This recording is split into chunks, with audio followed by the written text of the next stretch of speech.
Allow the children it's okay. Off your mind, it's okay. Off your mind, Chai! Now wow, people wey suppose talk truth to power don't off mic.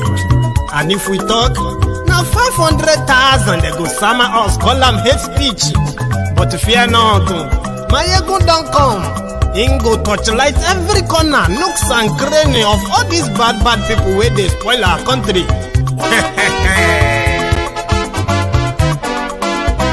So my people make we laugh, oh yo yo. My ego don't come, oh yo yo. My people make we shout, oh yo yo. My ego don't come, oh yo yo.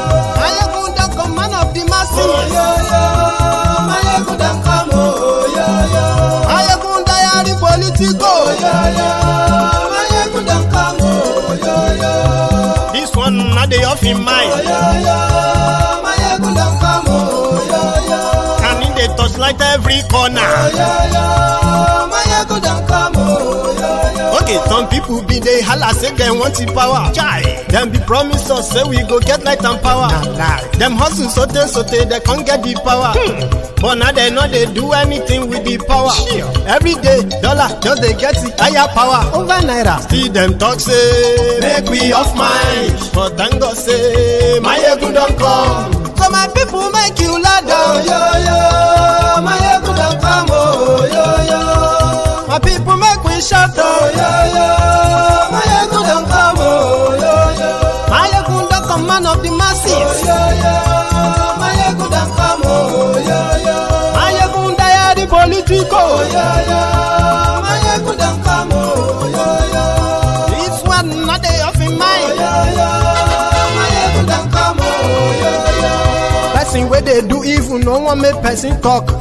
Them say that my ego, that man too they talk. He too they talk. Say my ego diary, he they hot like pepper. But every day then they take money in bulk. Woman picking, they the street they hawk. Still them talk say make we not talk, but thank God say my ego don't come. So my people make you laugh, oh yo yo. My ego don't come, oh yo yo. My people make you shout, oh yo yo. My ego don't come, oh yo yo. My ego don't come, man of the masses, oh yo yo. My ego don't come, oh yo yo. My ego diary politico, oh yo yo.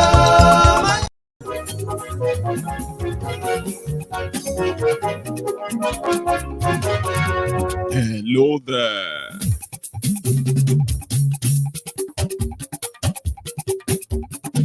Mayegun làwa mọ̀ làmọ̀ tó dòdòdò. Mayegun diary, Mayegun number one. Good morning to you, good afternoon to you, and good evening to you from wherever you are watching from. This is Mayegun Live. Mayegun ti dé o, ọ̀rẹ́ ara ìlú. Mayegun diary, Mayegun number one. Lórí Facebook, lórí YouTube. Mayegun diary, Mayegun number one. Thank you very much. Share this broadcast. Invite your friends, invite your not so friendly friends, and tell them that Mayegun today. Read the caption of this broadcast, read the description as well, and share it if you haven't already.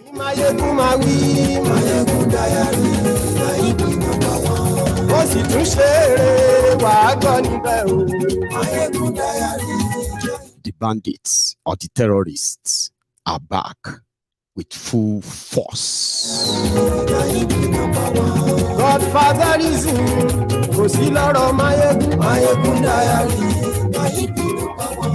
ẹ farabalẹ̀ ṣe o kẹ́gbọ́rọ̀ lẹ́nu. 134 human beings, including women and children, have been slaughtered by the Fulani terrorists in Benue alone in the last 5 days.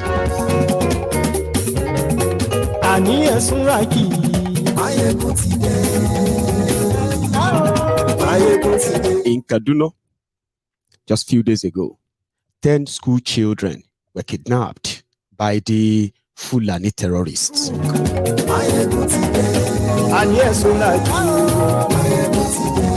Lórí YouTube. And yes, we like And just yesterday, 80 children were kidnapped in Zamfara alone. and yes, we like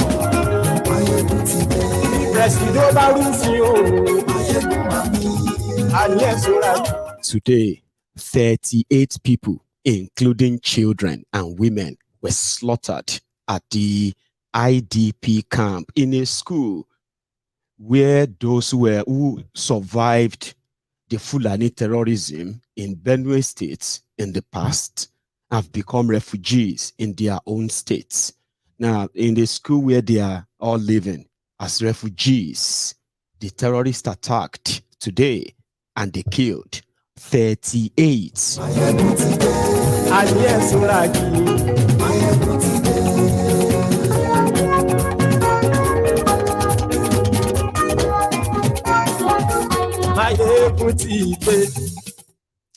Thank you. Good morning to you once again. Good afternoon to you and good evening to you from wherever you are watching from. This is Mayegun, your GO of the Temple of Truth. Good evening. Now, we might have been so carried away, or should I say, the top news in Nigeria is about propaganda on how to demarket Obi and at the same time to gaslight the young people, all about the 2023 charade. But while that's going on, what brought about the division in Nigeria, the terrorism brought about by APC, Egbekegbe, that somehow just subsided a little bit, kind of a calmer during the election campaign as well as the election proper, is back. Very, very back. And I think before you be the next victim, before you be the next person they are going to probably take, it is ideal to call your attention to some certain things that are still in front of you. Fight for your stolen mandate. So the return certificate of return should be returned. Face that. But there are more. In fact, maybe there should be more reason why to fight and fight to the last. Okay. Depends on what you call fight. Do you know that from next month, May 2023, the government of Buhari, they are going to remove subsidy on your petrol. Do you know that? And do you also know that once that is done, you can wake up anytime in May and a liter of petrol will be over 500 naira per liter, the cheapest. Do you know that? You don't? Okay. Do you know that your government, the government of Buhari, they have approached World Bank to take a loan of $800 million. They took that loan specifically to cushion the effects of removal of subsidy next month. So they believe that with $800 million shared to 50 million Nigerians, the rest of you will be fine. That's the deal. They have already taken the loan as you are watching this video. Okay? So you should be on the lookout in case if you are one of the 50 million that will receive part of that $800 million loan. But what that simply means is that you would have to pay this for the next 60, 70 years. Also, do you know that it's just 45 days to go for this man to release your Nigeria here in the cap of this guy who is also Buhari's special advisor on Twitter and then Instagram matter to Ogunlesi. In 45 days time, this man that designed this logo on this cap in Bahrain with 478,000 US dollars. Just that logo, almost 3 years ago. In 45 days time, you should be asking this man, where are your planes? Or where are the $21 billion spent on Nigeria Air? This is another Buhari special advisor, presidential advisor. Bashiru is also special advisor to Buhari, tweeting fake photo. And this was almost 3 years now. You probably will need to ask them in 45 days time. I thought I should remind you. Also, you have been following the Labour Party takeover, the drama. I have something for you on that. You see the guy on the right, is supposed to be a Labour Party secretary or chairman in Ogun State, Arabambi.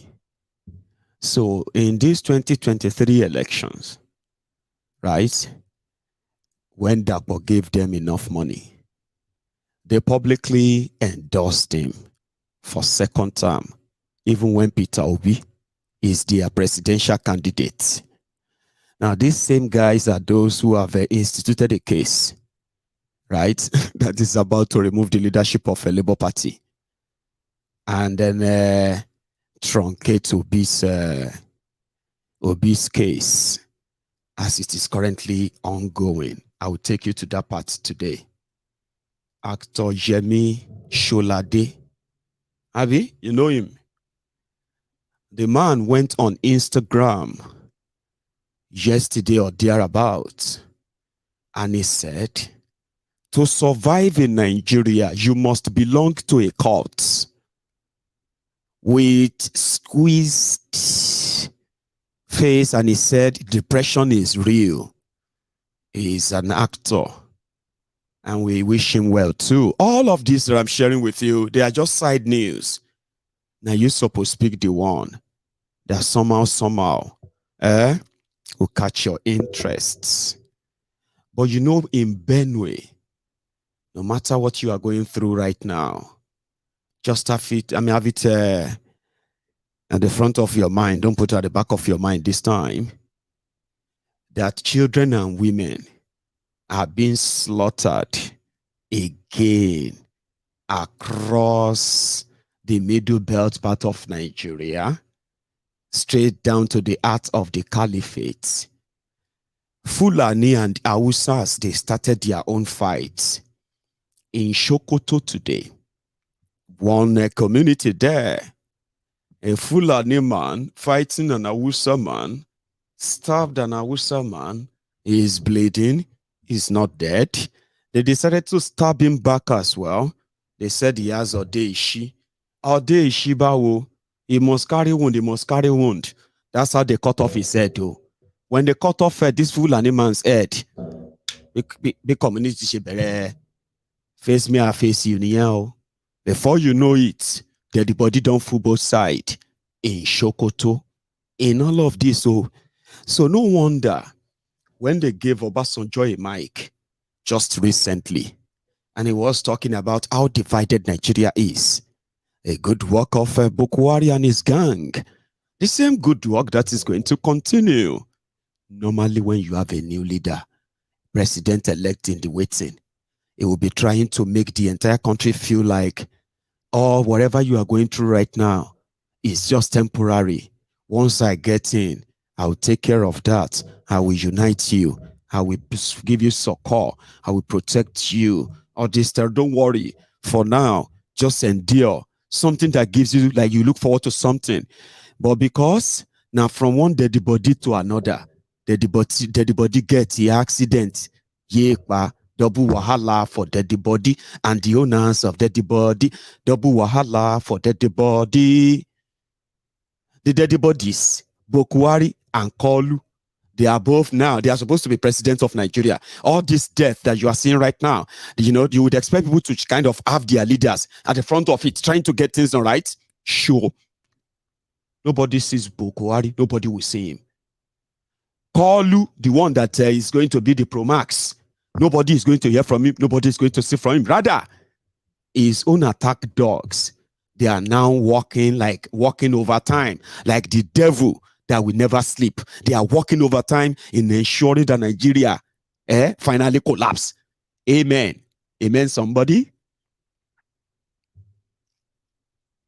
So Bason just said Nigeria has never been this divided. Symphony, thanks for this clip, okay? The credit for this clip goes to the Symphony. You can see more on their YouTube. Let's borrow this. That's where we're going to start from tonight. Divided Nigeria by the same people that destroyed Nigeria. Let me tell you something before I get into that. Hypocrisy is one of the reasons why a lot of you, right, would never understand the Nigerians generally. You know the hypocrisy, right? They can act cold and warm and lukewarm at the same time. Sure you get. If all of you who have been lashing at Confessor Wale Soyinka, those of you have been lashing at him, and he's calling you fascist, Abi. Some people are saying that Abba, legend. You are, all of you are just, you are dragging legend. Don't you have heard that 88 years old man? Why, what is wrong with all of you, these people? Oh, Monko. The Agbado boys that will defend Wale Soyinka, they are the same Agbado boys that will call Obasanjo, who is also a Yoruba. It got to a stage that they are promoting, they are, repeatedly promoting their usual divisive tribal politics. Okay, if you don't agree with them, then obviously you are not Yoruba. Obasanjo is propagandally promoted as a suspicion that in Papa no be Yoruba. In Papa, in Mama no be Yoruba. From the people of Iraq, we don't know in Papa no in Mama. Over time, they've been promoting that. All because they wanted to say Obasanjo no be Yoruba. We are the Yoruba of our lower. Sure you get. And then they turned Yorubas to Almajiri, beggars. Hungry, poor beggars. So that they can keep giving them food and all that. Anyway, if you abuse Obasanjo, the Agbado boys, they will agree with you. They will say, it's true, Jari, he's a useless man. But if you open your mouth and say, call you Atole Ayagbesara, are you not a Yoruba? You are Omuale. How can you call you like that? Yeah, he's not old enough to be your Baba's Luri Brukuni, Abosi, hypocrisy. It can work on the older generation. Look at the new generation. Look at this younger generation. Have you not noticed? Have you not noticed the disconnection? If you want to see the mumu that want to keep pretending that they are actually believe all that nonsense, have you not seen the new generation? Have you not seen them? They don't believe in your hypocrisy and lies, okay? Anyway, Obasanjo Obankparo is confessing that in his lifetime, he has never seen Nigeria this divided.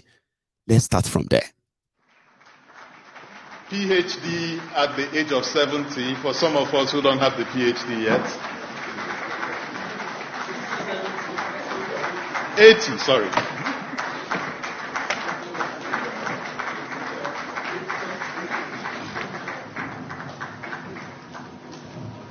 Please be seated.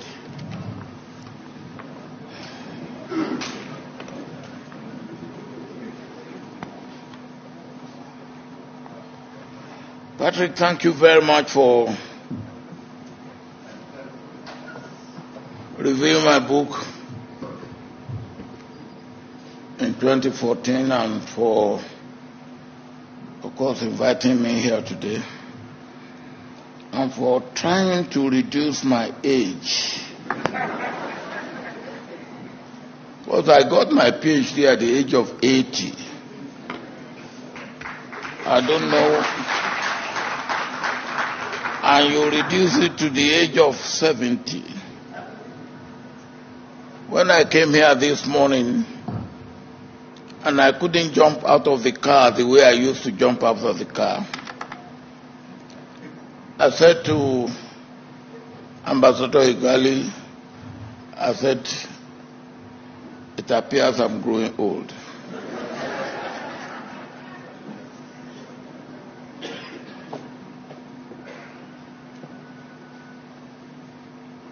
Distinguished ladies and gentlemen, it is simply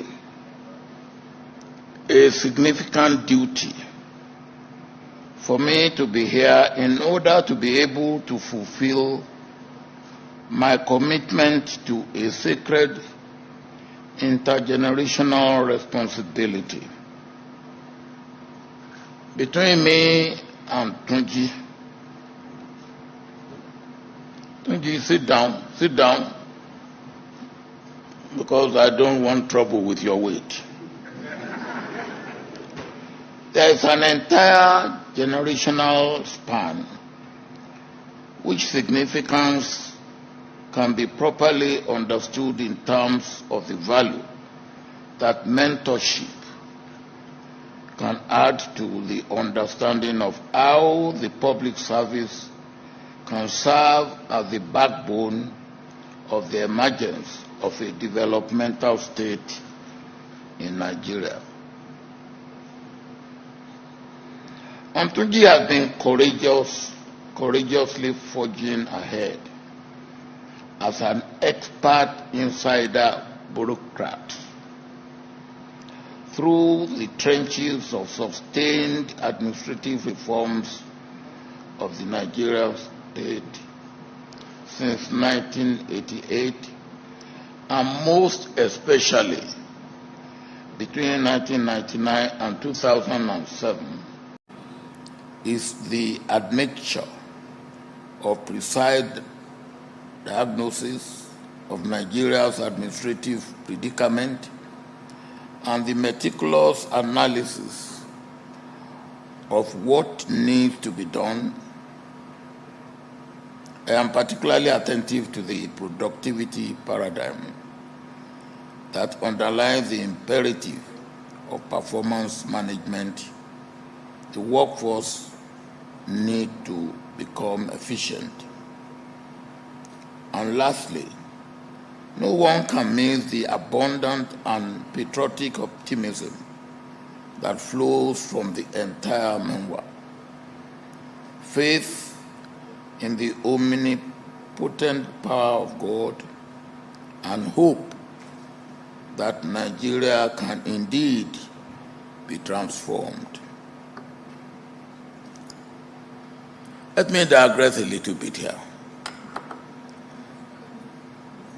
Part of transformation that the chairman of this occasion didn't mention was what he and I undertook to transform the militants in the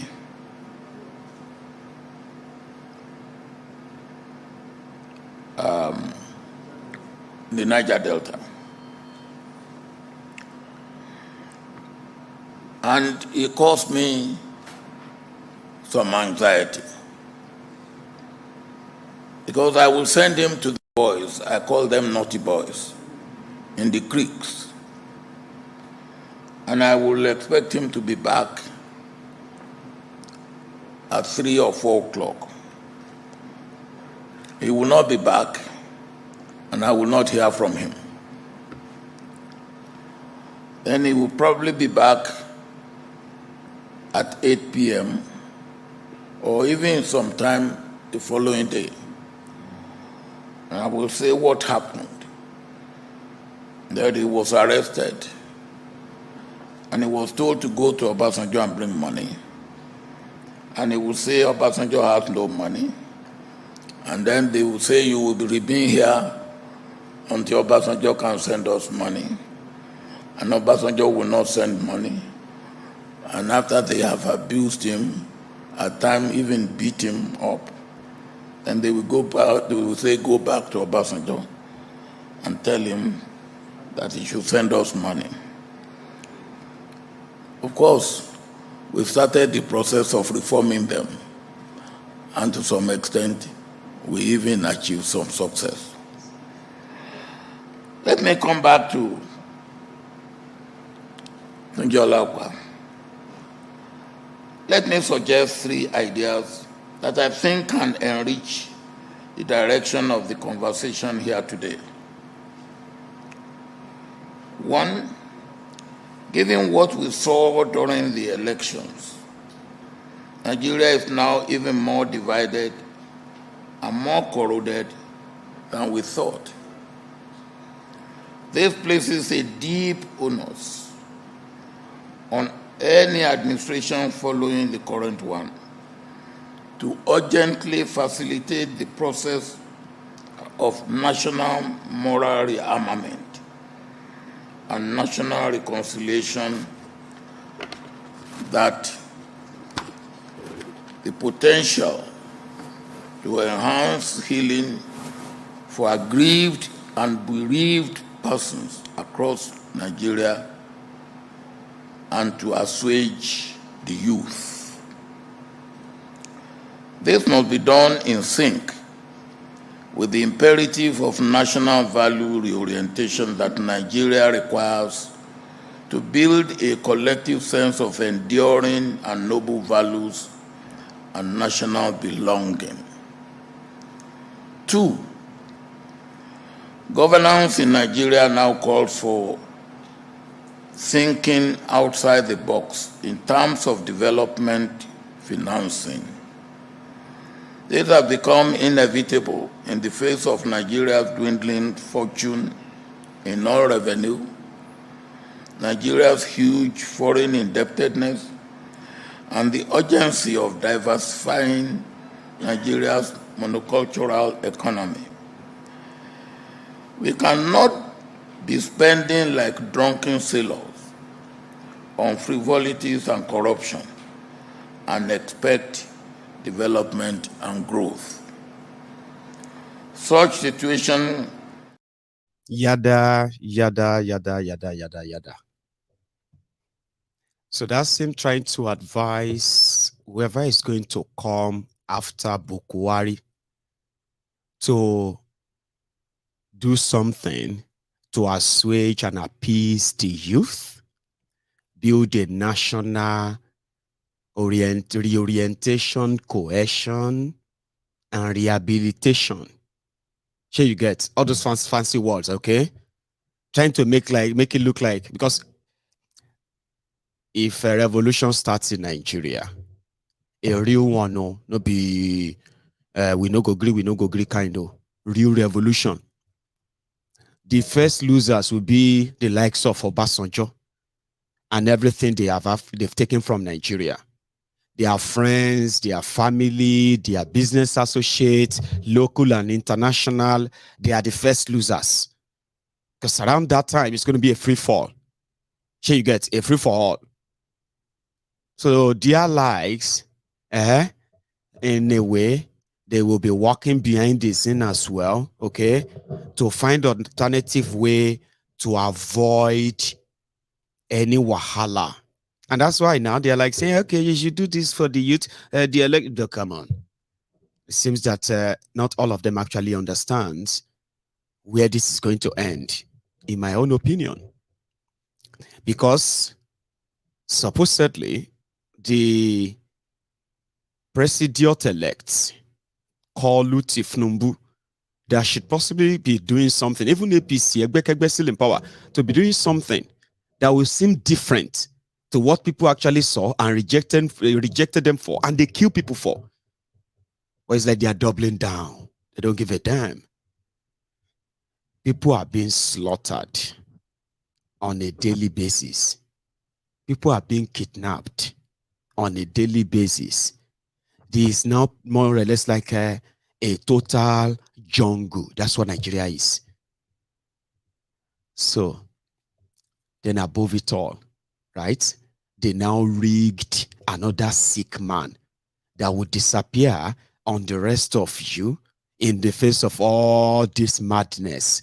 Rather than them to take responsibility, they will be what? They will be hunting you down. I mean, they will be hunting all of you down.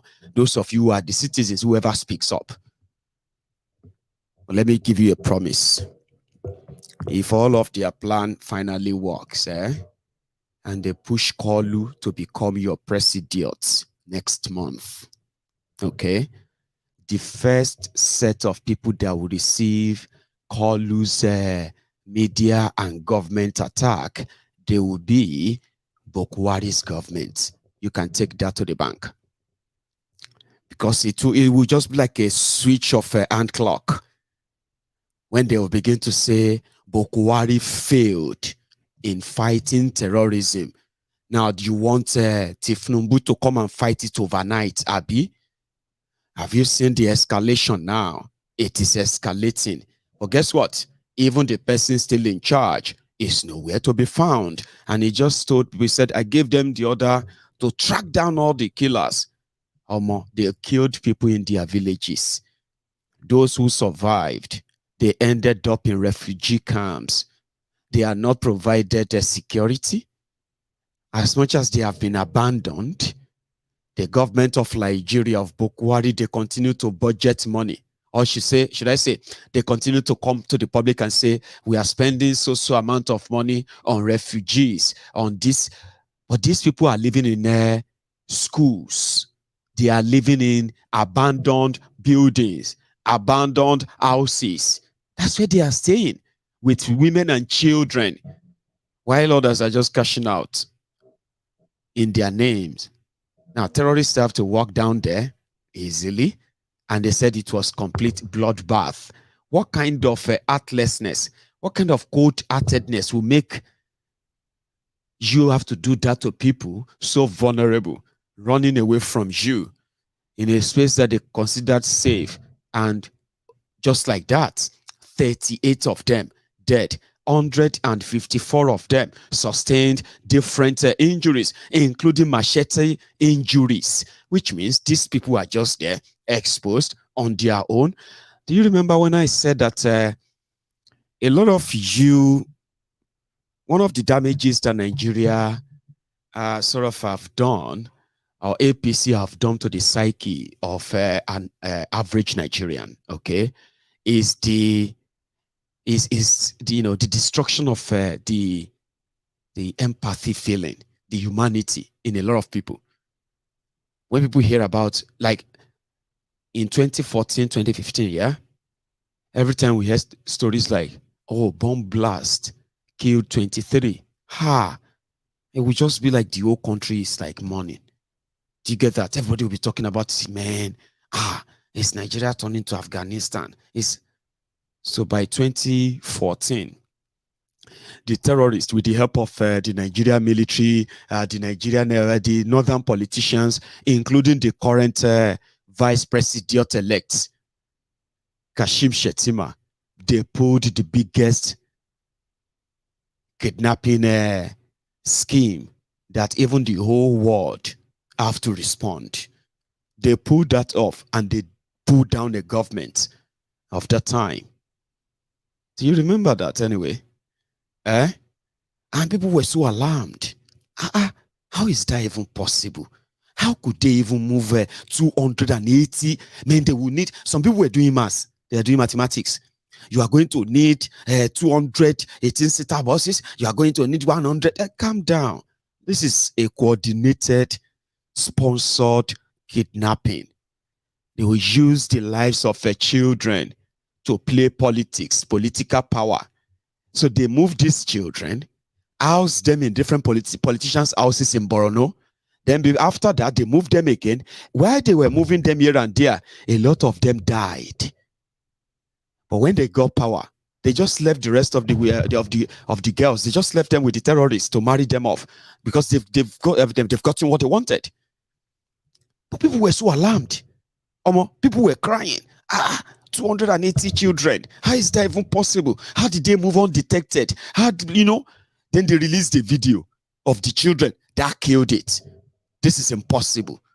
There is no government in Nigeria. Jonathan is a complete failure. He was the most hated man alive. His wife, people who entered him, they entered his wife. They carried Jonathan's casket. They carried Jonathan's casket in Nigeria. They stoned him, sitting president. They stoned him in northern Nigeria because we just couldn't believe it. Like, is this Nigeria? How is this even possible? But do you know what happened after? Dapchi happened. Kajuru happened. Kankara happened. College of Technology or so. Kaduna happened. Massive school kidnappings took place under these criminals to the point that the people no longer feel alarmed anymore.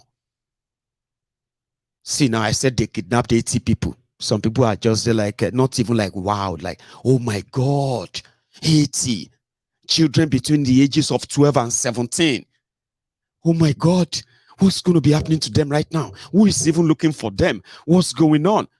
They killed the sympathy and empathy in people. They destroyed that successfully. Only few people. To the point that even when people begin to show empathy, some will begin to feel like maybe they are faking it. See, you don't need to worry yourself this much, Jare. It's not today. It's not today. Not today. It's not a family business, Jare. Human beings under this criminal APCO. Then to finish everybody finally, right? To show to you that they have legalized terrorism. They started celebrating the graduation of repentant terrorists. And people were like, yes, is the United Nations law on war criminal. War, what do they call them? Prisoner of war. It's a prisoner of war. So once you are a prisoner of war, it's a United Nations. This APCO to pardon terrorists. And here we are. We are back to it again. 80 people kidnapped. 134 people killed. And if you have heard that the Nigeria economy tumbled and collapsed completely, it is because of this terrorist and terrorism. Farmers have been beheaded, slaughtered in their thousands. Farms and all of that. People have been, you know what I mean? Like communities, towns and villages in their thousands are being controlled by these terrorists who are no longer part of Nigeria. There are many ungoverned places in northern Nigeria today that you can even imagine. But the person who is the president of Nigeria, supposedly, who is also a Fulani Muslim from the same Katsina, northern Nigeria, right? Doesn't give a damn. So another half-dead man is coming on, and they're going to tell you, see, the terrorism starts on there from him. Is it Tinubu that started terrorism? I mean, all of you are making mouth now. When Buhari was there, can't you ask him? That's what you're going to be dealing with. But again, I will continue to wish you what you wish yourself. So, bless this guy. On in our community, Ikobi community and a host of other communities have been raised as a result of this. Pregnant women, adult, young and old, people are butchered in their various homes. People have been displaced from their ancestral homes. And there is no way that you can come to understand of this. We need peace. We want normalcy to be returned to our various homes. People have been displaced. It is not by shooting or gun or soldiers or maybe trying to kill people that will return peace. What we need is peace. We need drastic government intervention more than this. There is no road to any Ikobi community. Other Ugobi and other places, the king have been killed as a result of this, and the soldiers are shooting gun on the youth. What do they expect us to do? There is no school as we speak. SS3, there is no place. Ikobi community, there is no exam center for the SS3 examination center. People have been displaced. Ugobi community or Legogba in Yapu and the host of others. Look at the scores of people that were killed in Ombogidi recently. And there is no place. My mother was sitting in the compound. She was killed as a result of this. My documents and houses were razed. And people are saying that they are going to shoot. We need peace. If they want us to have a very drastic understanding with each other, they should call down so that people can know what they are discussing. We want them to go away from our town. So what we need is peace. Even though if this thing will take of Samuel Oton, Your Excellency to come down to the community, it could be there is no peace. We don't have any peace at all. As we speak, I personally go down to my community yesterday. I trek on my barefoot from Ikobi down to Olegogba. I wept. Pregnant women were raised. People were scattered from home. My documents were taken, sir. Go to Ikobi, you cannot go anywhere from here. It's just a step from here to Naka. There is no any other community that will stay in the village. Ikobi is not home. Ikobi as big as it is, there is no peace in the community. Look at the scores of people killed. Look at the pictures and you see the evidence of it at all. What are we expecting? It is not by shooting the soldier that we are going to have peace. Could you tell us why the soldiers were shooting? When they came here, what exactly did they tell you people before they started shooting? We expect them to go, not to come here and begin to shoot gun. What we expect from the soldier is to talk with peace. What the government sent them to come here is not by what to come and shoot.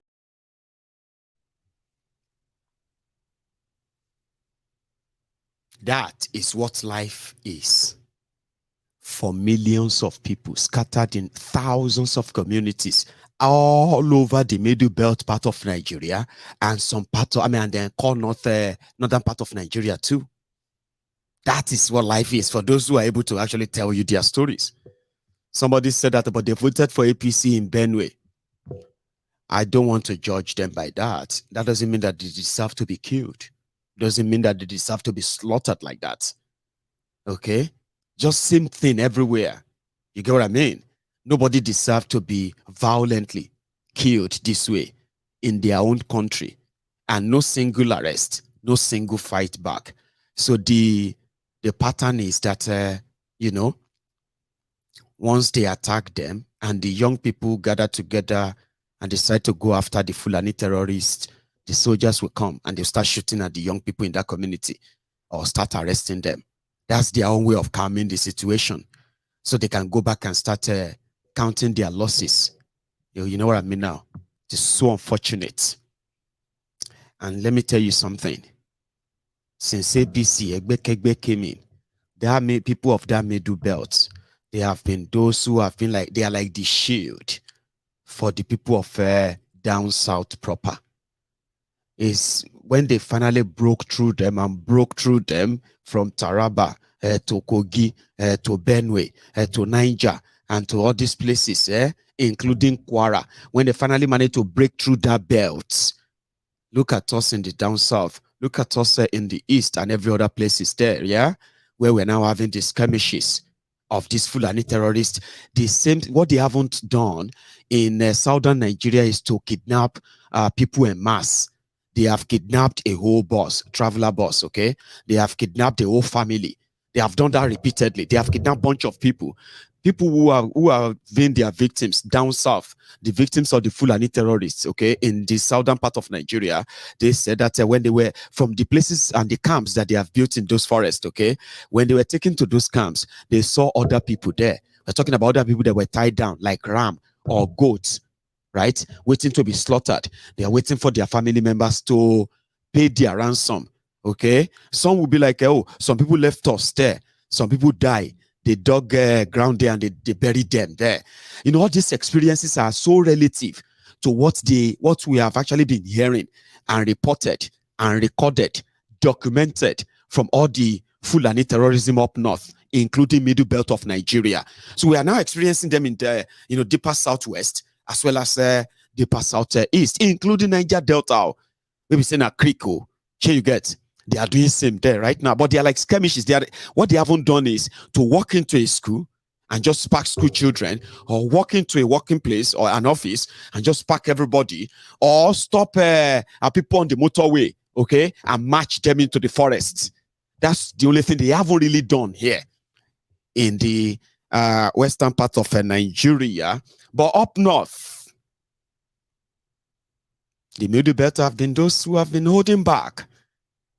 bodies and graveyard after graveyard, graveyards after graveyard, mass graves scattered everywhere across the middle belt part of Nigeria. So when the people stand up to fight back, okay, then the military will show up. The APC, Egbekegbe's government, this Buhari's government, they announced a disarmament. Everybody with any gun should submit them to the nearest at the nearest police station. Do you know that owning a gun in Nigeria today, okay, is actually like in their book, in this terrorist book, as a Nigerian in Nigeria with your license and all that, if they know that you have a gun in this particular community, and they know that you can use your gun, or you always use your gun, especially your personality, knowing that you don't take shit. If they come closer to you, you open fire. There are people like that across Nigeria, especially southern Nigeria. Now, you know what they have done? For those who haven't returned their guns, some of you are watching me right now. Maybe you have your guns with your license and all that. If they come closer, you use them. Some of you have already been profiled, where you are, what kind of gun you have, and the rest of that. If they sense that you are going to indeed pose a threat in defending yourself or defending your community with that gun, they will pile up some funny case against you, and they will take you. They will accuse you of gun running. They will do everything and lock you away. If you don't believe that, there are already people that they have done that to. You just haven't seen much of their stories, have you? They ask people to surrender all of their weapons in Nigeria. Before this whole insecurity escalated, they said submit your weapons to the nearest police station. People were submitting their weapons. Not everyone anyway, because Nigeria is still ranked as one of the country with the highest small arms proliferation. Something like, you can see guns everywhere still. But once they know you do, right, all they have to do is to just bring up a trump up charges, and they lock you away in their world. Anyway, that is APC, Egbekegbe. That is what they have done to the people. They have made people less concerned. Sympathy is not there anymore. Empathy is not there anymore. Humanity is not really there anymore. Even if you are dying in the hand of the terrorists, they will still mock you. That's how much destruction APC brought. Yeah? But they are not actually stopping. They are not slowing down. Yesterday, the old drama everywhere. Hang on. In 2019, somebody said that they are like Southern Kaduna people. They've had enough. That was the first time of El Rufaya that they were going to fight to finish. Okay, they will reject Muslim ticket. Blah blah blah blah blah. In Kaduna. So they now said some observers are coming to observe elections. I'm saying this now because I am just moving on to the part of being called fascist again. How dangerous and dishonest Wole Soyinka is. These are his friends, unfortunately. Okay? Baba Soyinka that once told people that if Nigeria continued the way Nigeria was going under Abacha, he foresaw armed struggle in Nigeria, which came to pass. Also, even before then, Baba was so rugged when he was younger that when an election was conducted at the Western region then, and the premier, S.L. Akintola, was considered to have rigged himself back again.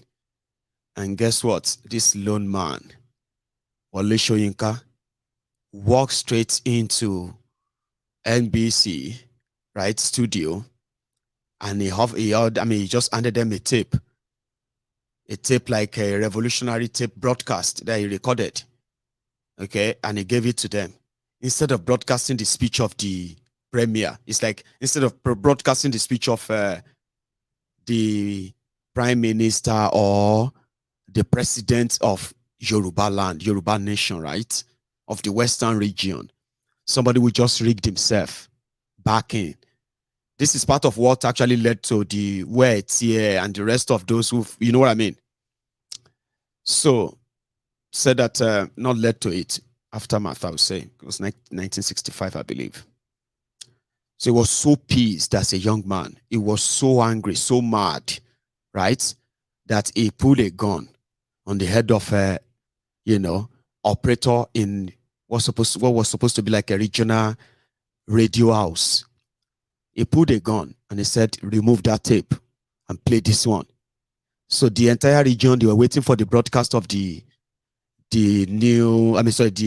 re-elected premier, only for them to be hearing the jingles of Wole Soyinka. He pulled that and he walked out and they never saw him again. So it was through the description of the engineer who took that tape under the gun, you know what I mean, that described him and eventually led to his, to him being declared wanted and all that anyway. But Baba is now old now. He's now talking about young people who are rejecting the status quo in Nigeria, who are rejecting the old order. Okay? Baba Soyinka is now talking to those who have not put any gun on anybody. They have not held anybody's cloth. They have not fought anybody physically. They haven't attacked anybody. And they haven't even threatened anybody. Sure you get. And Baba said that they are becoming fascist. Fascist. Now, the people that have the capacity to plan to go and take over the political party of others, right? Maybe they are not fascists.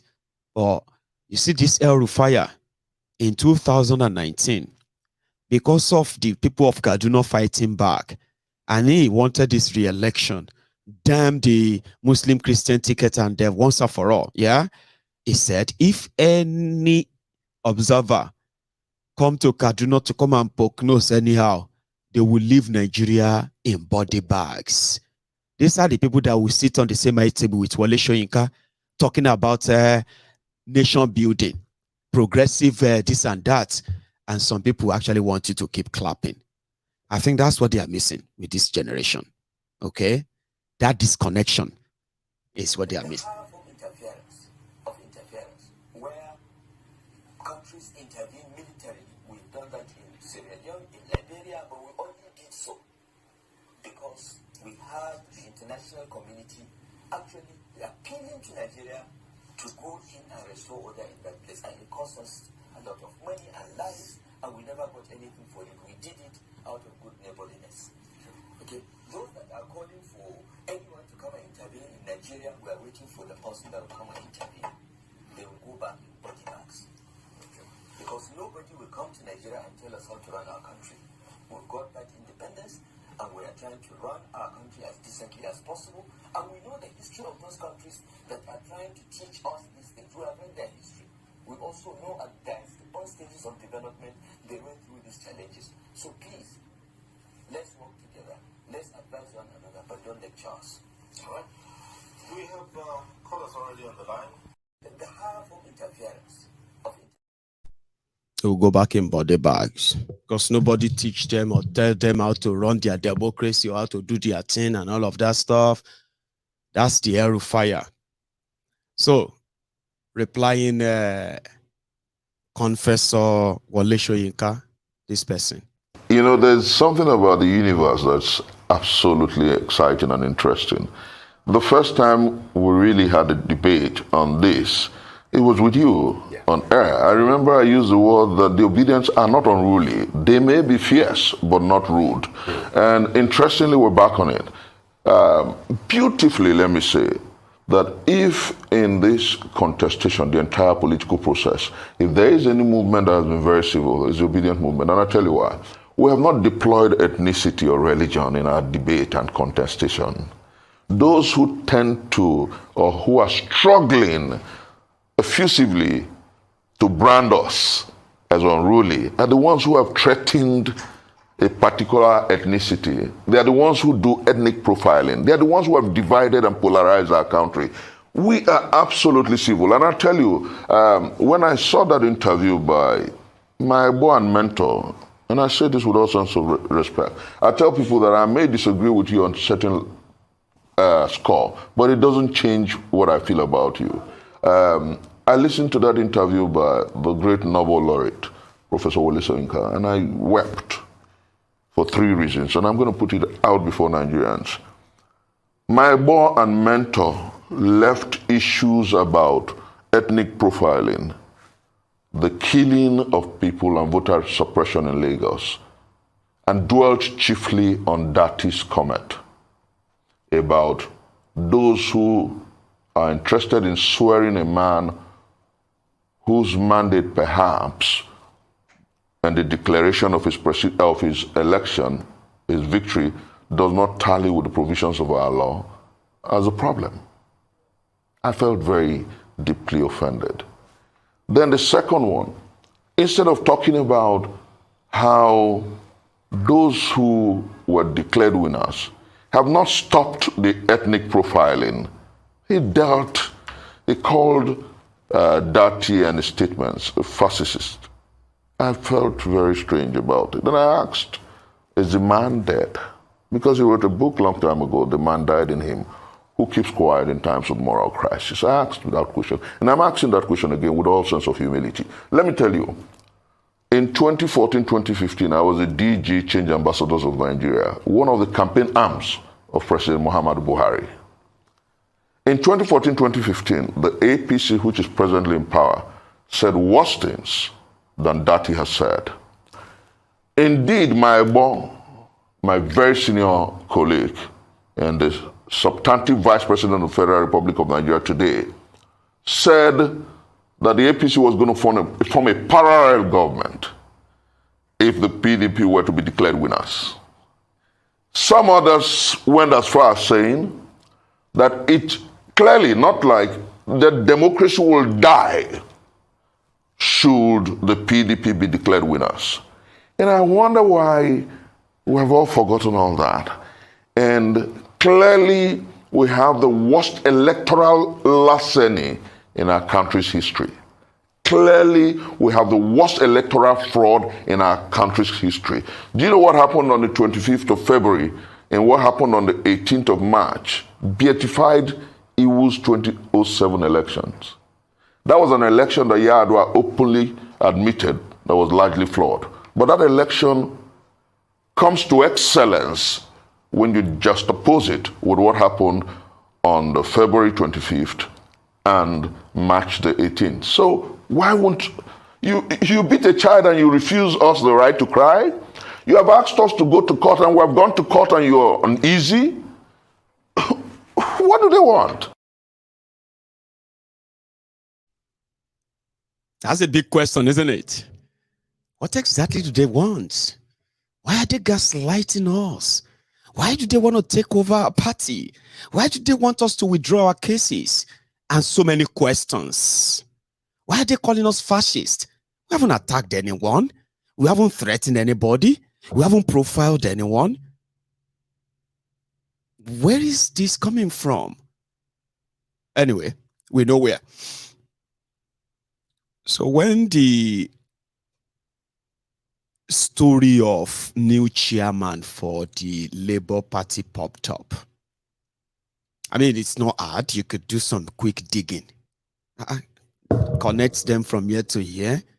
One court here to another court there. What's the target? What's the end goal? Who could be those behind it? So it's not hard. It's Nigeria. So what happened? Ogun State, there is a Labour Party in Ogun State. It is for Jeun. It's not to win any election. It's just some level of a negotiation platform. Two fraudsters have been running it. One is called Ogini. I think the other is called Arabambi. If you enter their trap, Otilo, politically, ask those who have crossed their path. They are so good in the game that they have judges, they have lawyers, they have people. They can go to Abakaliki to go and get a court injunction for a case that they want to remove a chairman of somebody in Ekiti. And they will get it. They will get it to the point that they will get it from appeal court. They will get it from the Supreme Court. Depends on what is the end goal. But ladies and gentlemen, I want you to use this chance to at least kind of see them talk about what happened between them. Okay? And then as fanciful as convincing this might sound to you, there is more you will need to know. Okay? There is no, what do you call it? I mean, there is no dancer without the drummer. So if you see a dancer and you can't see the drummer, yeah, the drummer might be somewhere very close. Okay? Arabambi or Guinea, I think. Right. They took the Labour Party leadership. They took it to court for forgery. According to them, during the INEC submission registration of candidates, the moment Obi joined Labour Party, there are lot of other people who also joined. So when they were joining Labour Party, they were joining to contest and run for office. So it was now the opportunity for the likes of Ogini and other state excos of Labour Party across Nigeria who have been waiting for them to chop. Unfortunately, now from Abuja they declared the name of those who are going to contest for any election on their Labour Party. So remember, everybody is cutting his own deal here and there. Okay? That didn't go down well with a lot of them. In fact, that made them feel like those ones who are in Abuja National Exco of Labour Party working with Obi must have given them some certain money, huge money, for them to give him that leverage. So what did they do? They took one of the states where their Labour Party chairman, Julius Abure, where he gave somebody waiver to contest for governor. Now, they now took that to court because they said they already have a governorship candidate. But the Abuja Exco, they override them. So they now took them to court. Listen to this. So when they took the case to court, the court now said Abure should put the original name as the governorship candidate. Abure appealed the judgment. Election is still ongoing. The candidate is campaigning. So according to this guy, when they got to appeal court, they lost. Just one single governorship candidate issue. Wait for it. So they went to Supreme Court. When they got to Supreme Court, Abure national leadership, they lost again. What were they asking them to do? Internal crisis. So they're asking them to replace the name of the person Abure put and gave to INEC as candidate of Labour Party for governorship this. Replace the name with this name. This is the name that must be the candidate. That's internal, Abi. I think that was where Dakwa Abiodun saw a chance. What's the connection? Some said, Mayegun, what is the connection between this man and Tinubu? Not be everything Tinubu. And I say, look, God. You see, you may think you are smart, but if you are not politically smart, you will remain the mumu that can easily sit down and be like, wow. No. You don't do like Siren.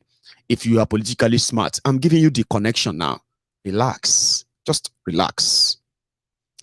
If you remember, I told you that the smaller parties in Nigeria during elections, they are just businessmen, appendages of the main bigger parties in Nigeria. If you enter their trap, you must have so much money to run your own campaign yourself, not through them to win election.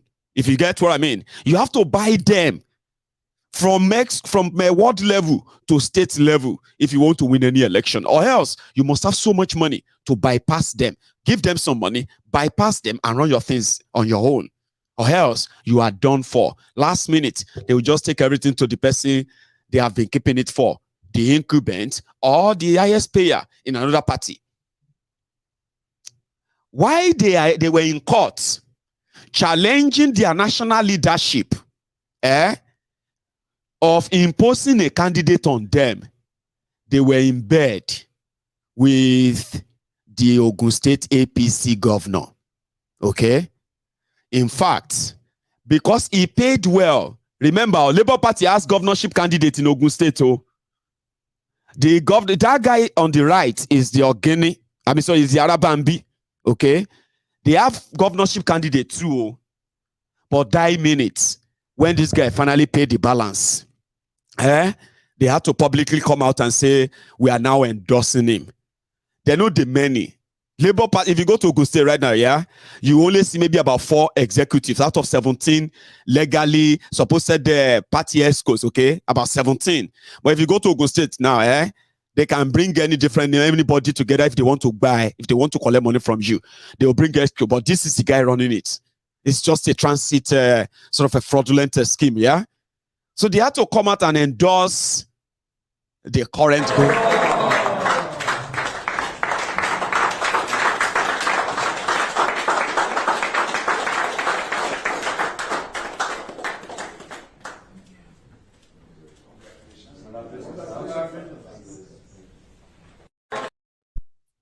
Do you get that now? Now, as this was going on before elections, okay, Ogun State, right? They were in court. Now, I want you to listen to these 2 clips. The credit for these clips goes to Channels Television, okay? I hope they won't bite me for this. Well, I can deal with that. For the purpose of this chat, they say this is the genesis of the crisis in Labour Party. That when they now said that Abure failed to follow that court judgment, okay, they now sue Abure. They said they told him to resign. And also, they now charge him for forgery. They now realize that the court judgment, order, or this or that, and everything that Abure submitted to INEC, they were forged. I don't want you to take this guy's word for it too, okay? But I just want you to have an insight into what is now being built into something bigger, right? To get at Obi, destroy his case, withdraw the case, and then finally dismiss him. See where it is starting from. Squabble between people who are trading posts, who are collecting money from candidates here and there, is now being built into something bigger. The genesis. Studio to help us get a sense of what's happening in there. Dr. Yunusa Tanko is the chief spokesperson of the Labour Party Presidential Campaign Council. Thank you for joining us. Thank you very much for having me. Good morning, Nigerians. Also here is Dr. Abayomi Arabambi, National Publicity Secretary of the Labour Party. Thank you for joining us. Yeah, good morning, sir. Good morning, ma. Good morning, Nigerians. Let's start with you, the National Publicity Secretary. What's going on in your house? Well, thank you very much, and good morning, Nigerian, once again. What is going on in Labour Party is purely, our party affairs. And this issue started last year in the build-up to the primaries of our political parties. Some candidates that did their primary governorship in Enugu by the name Ezeoko emerged as the winner of governorship primary in Ogun State. Why one Murphy Imase also emerged as our House of Representative candidate. But suddenly their name were published by INEC, and by the time INEC will release the second batch of the list of candidates that will contest election, their name has been removed. A meeting was called by the NWC. We demanded from the chairman what transpired between now and then, who gave the authority for this name to be substituted, because they are not dead, and the people are here. They said they were not the one, that wrote letter of withdrawal and the affidavit. It dismisses this issue, with a wave of hand, and that crisis now started, between us. We proceeded to INEC because in Labour Party, the ideology of the founding father was equality and social justice. Everybody, we are all equal there, and justice must be seen to be served to all and sundry. We wrote to INEC. Professor Mahmoud replied that, there were documents submitted by your national chairman, your national secretary, to the commission, claiming that those 2 candidates withdrew by themselves, and that they even swore to an affidavit at the FCTI court. We said, okay, we apply for the certified true copy of the documents. We proceeded to the FCTI court, and we wrote to the registrar, Sir, we want certified true copy of what this document. They call it this governorship election notice of withdrawal of candidates and also the letter of voluntary withdrawal. That was when the court wrote back to us with the certified true copy that those documents were forged by the chief registrar, Lawa Fumilola, director of commissioner of 4 departments. It's the courts that wrote back to you? Yes, they wrote back, giving us the certified true copy. And that was when we got to know that the chairman and secretary deliberately forged the seal of the court in the affidavit. That is one. They forged the signature and stamp of the commissioner of oath, and they also produces their own TSA account. Everything is here. That was how that issue started between us. You forged? Yes. We have the certified true copy. Everything here, they are certified true copy from the court. Then, we have the candidate. Proceed to court. Here I have, this is the Federal High Court judgment, Abakaleke Division, this is certified true copy, where it was affirmed that the people they claim withdrew, they were not the one that withdrew, and their documents were forged and presented to their neck, and court directed, remove the name of the people who submitted to their neck and replace them with the original candidate. This is the Federal High Court. Abure appeal with those candidates that it imposed on the party. They proceeded to Court of Appeal, they and their candidate. They lost at the Court of Appeal. This is the certified true copy of the judgment. The Supreme Court, on 28th day of February, affirmed the decision of the Court of Appeal. This is also the certified true copy. We ask him, my dear friend, you have to resign. Our president candidate is a man of integrity. We will never allow you to think you can have your way. To hide yourself under this manifest fraud and to think you will be deceiving Nigerians, that you can lead Nigeria to a promised land. The question we ask him is that if you are challenging APC that they are corrupt, if you are challenging PD that they are corrupt, we must be seen to be doing our own thing differently. We told him point blank then that it is normal in a Senate crime when a man pontificates on a lofty principle of idea of decency. You must never turn around to say that principle is no more realistic and that compromise is not the order of the day. That was when he refuses. He absconded from his house. He was now staying in the PC's headquarters. He absconded from the secretariat. We now petition the police. The police report is here. I also have the certified true copy because I am a man that knows, due diligence. We applied for the IGP that, okay, the petition that we wrote, what happened to it? They asked us to apply. I wrote the application to the IGP. It was approved, and we were given report of the police investigation. They are also here, which states that the forensic audit they did on those documents confirmed that they were forged. And the 4 of them that were involved were the national chairman, the secretary, organizing secretary, and the treasurer. And that an arrest warrant, I am telling you, has already been issued for them. They were all here. So, before the police would start their work, we proceeded to court on the civil matter. We asked the court, my lord, can a man who has committed this, because we have 2 documents, one from the police and one from the register of the FCTI court, can he continue to be parading himself as our national chairman?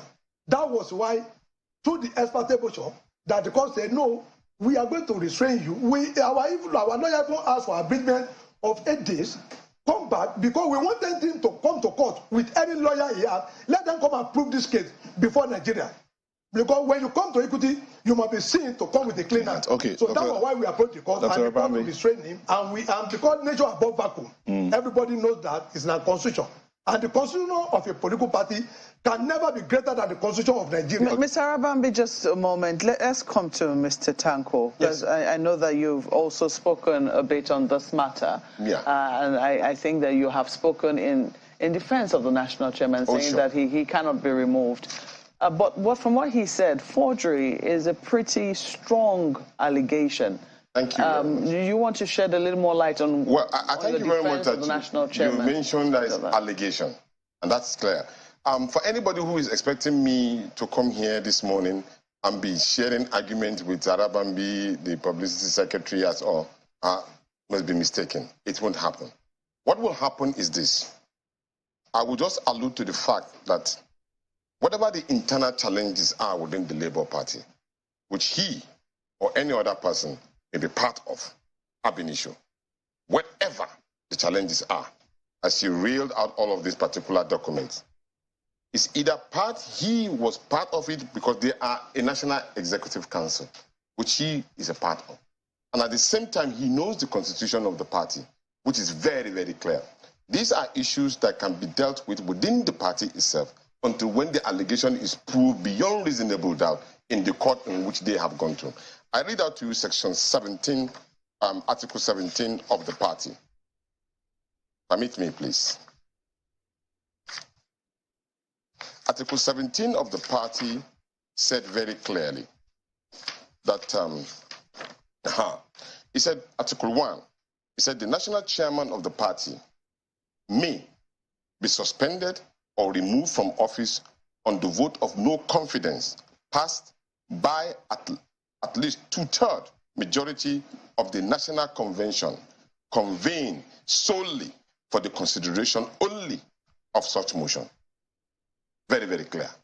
That is the constitution all of us are here to follow. So, if there are this particular quantum of allegations and all, we have a modus operandi and how these issues can be dealt with.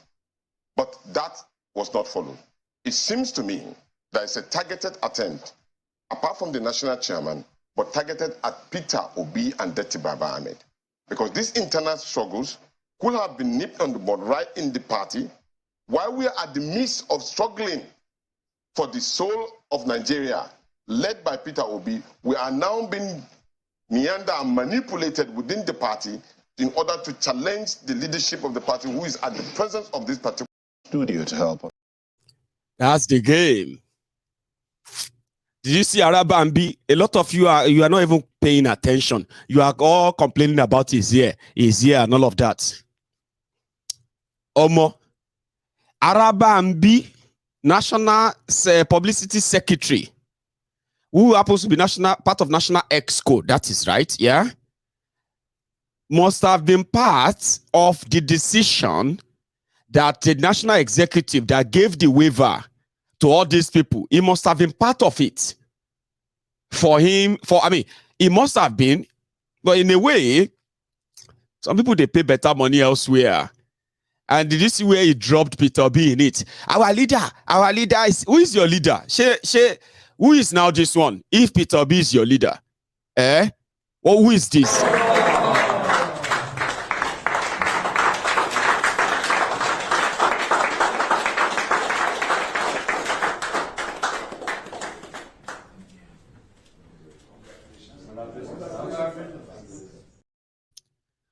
Who is Dapo Abiodun? So now you have your mo. Like I said, these are career politicians, okay? They are cash and carry politicians. The guy, the Tanko guy, is one of the obedients, okay? That is from northern Nigeria. Is the guy who is like the publicity secretary for Peter Obi's campaign council. So therefore, they have to work together as a party. So you know what I mean? Is not an escort of their party. It's not. But he knows that with the likes of Arabambi, the target is not the chairman. Nah, the chairman Bao. The target is the court case. But Tanko was quoting the law of their party. Arabambi said, law of Nigeria is bigger than the law of Labour Party because they have the judges. All those judgments can be bought. Don't doubt that. These guys have been doing it for years. You see this particular one where they wear yellow. I have known him now for more than 20 years. I'm not joking. I have known him before I left Nigeria. He's from Ogun State. So I know the politics of Ogun State very well. I know almost everybody that are now kind of older, people that looks older now in Ogun State politics. You know, 10, 15 years ago, they were very younger. I was younger too. I've been in it too for a while. So this Arabambi and his crew, they are career politicians. You don't go to them and say, they give shishi. They give shishi. They give shishi. Ke.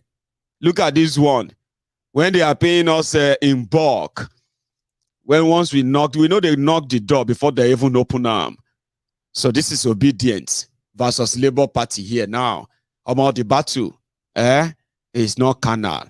This is the continuation. Credit again goes to the channel television. Okay, let's take that. Struggle, and then we are leaving credence to some other thing. I am not alluding to the fact that they have a document that they want to prove beyond reasonable doubt. Prove it at the party. We will deal with our chairman. We have the capacity to deal with the chairman if he's found one. Mr. Tanko, thank God you mentioned that they have documents as proof. Certified true copies of everything, investigations from the police, from the court, and all of that. And you think that should be taken into? It should be an internal thing. Of course, because it's the power of the party. It's forgery. Forgery is a crime. Yes, I said all of this document. I didn't contradict any of the document that they said. And we said it clearly that it's an allegation. When you prove it, then you deal with the chairman. It's simple as that. Not waive it. Do not waive it at all. It is a heinous crime for you to be engaged in forgery in any position of the law. And the party will deal with it according to its own internal organs. And that will be done because if you prove within, all of us are members of the party, and you bring us such very, very serious document, and you say probably will not deal with the chairman. No, we will. That one is a fact. Okay, well, but I'm only saying that the processes of dealing with the chairman should be followed according to the constitution, would cut all of us together. Dr. Arabambi, Dr. Arabambi, did you consider the internal working mechanism of your party in your constitution before taking this to the public? Yes, of course. So did you follow it? We followed the constitution of the party. But Article 7 of our party constitution alluded to the fact that our constitution is subservient to the constitution of Nigeria. So, where there's a conflict between any law, edict, or other constitution that is in contravention of the constitution of the Federal Republic of Nigeria, that law will have to be set aside in its entirety and shall be declared null and void. So, our constitution is already in contravention of the Constitution of Nigeria. Now, this person, we are not asking him to convey the convention for suspension or removal. No. It is to step aside why we will cause an investigation. It is normal thing in law that you can never be a judge in your own case. When you have to be investigated, you will not be on that seat. Another person will have to be there. He knew about all this investigation. In the report of the police, they were invited 4 times, they were here. Everything is here. They refused to honor the investigation. Is it deliberately we demanded from the office of the IGP this document so that tomorrow nobody will say, oh, they don't know what they are saying. Now, when you are invited by the police, come and explain your own in this saga, and you absconded. But because we're in a political terrain, we said, okay, IGP, please, sir, we were the one that wrote the petition. Can you furnish us with all the detail? And Baba said, okay, don't worry, go and put an application because police are not politicians. Go and put an application. We put up an application and everything we got. Also the court, we approach the court. I think we'll be more civilized, in our way than for anybody to now run on here to say, oh, Thug invaded, party secretariat. We have done what we are supposed to do. We are not calling for convention. Nobody is removing me from office. But normally, you cannot be a judge in your own case. You cannot be a judge in your own case. It does appear, I see you nodding your head. Do you agree with that point? Of course, when you talk about constitutionality and all, and that is the reason why, when the court also said that there's a stay in action, just like the way it was pronounced in Benin, just like yesterday we had the document saying that you stay action until when you prove your case beyond reasonable doubt, when the hearing is being done on the case. So I agree totally. So let's subject it to the issue of forensic expert from the court and then deal with this matter internally. I will agree with you totally.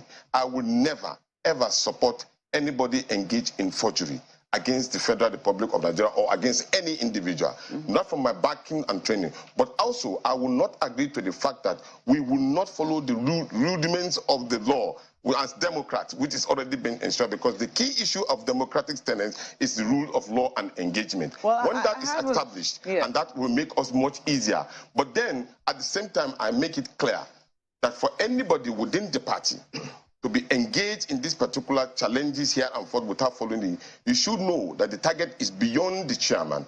The target is against our presidential candidate and the Nigerian state. We'll bring up that issue in a moment, but I want to say, I mean, for them to have certain documents when they have written to the court, yes.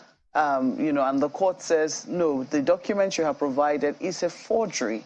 And they say this is a certified true copy.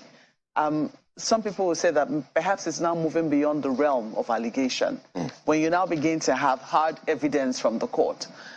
You write to the police says, oh, we've done an investigation on that document. It also looks like a certified, you know, we've done some forensics on it, and this is moving beyond what it is that we're saying. Some people will say that perhaps there ought to have been a quicker resolution of the issues within the Labour Party before this matters came to this point. Oh, I agree with you totally. And there have been series of attempts in that regard. He's aware of that. There's been a lot of, in fact, I have confirmed video where both him and some other persons were saying that, okay, we know this thing is targeted towards our principal and all of those ones will bury our sword and deal with the matter internally and all. I have those videos. And that's to confirm that such attempts were being made within the party. And at the same time, if we have a document that did this, the courts are there to prove beyond reasonable doubt as regard to what really transpired, and they will make this particular judgment. And then the court also will look at all of the documents and say, look, you have been found wanting in this regard, and that is that, and then you must leave that office. That's all I'm just saying. So, but for us to be engaging back and forth on the matter, no.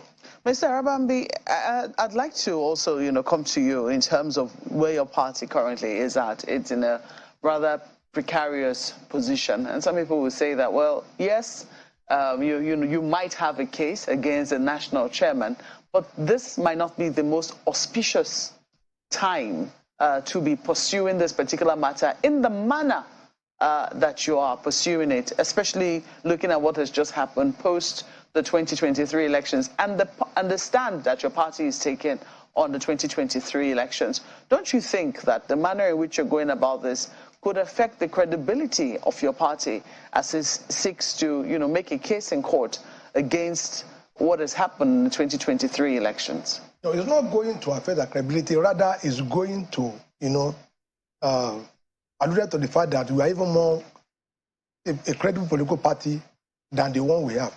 We don't want Nigerians to believe we are going to have, let me say, if we won at the court now, we don't want anybody to believe we have a government that will say, come, when you join us, just go and say no more. Once, for the first time, we were the political party that has ever been able, you know, to come out, you know, with the kind of issue against our leadership.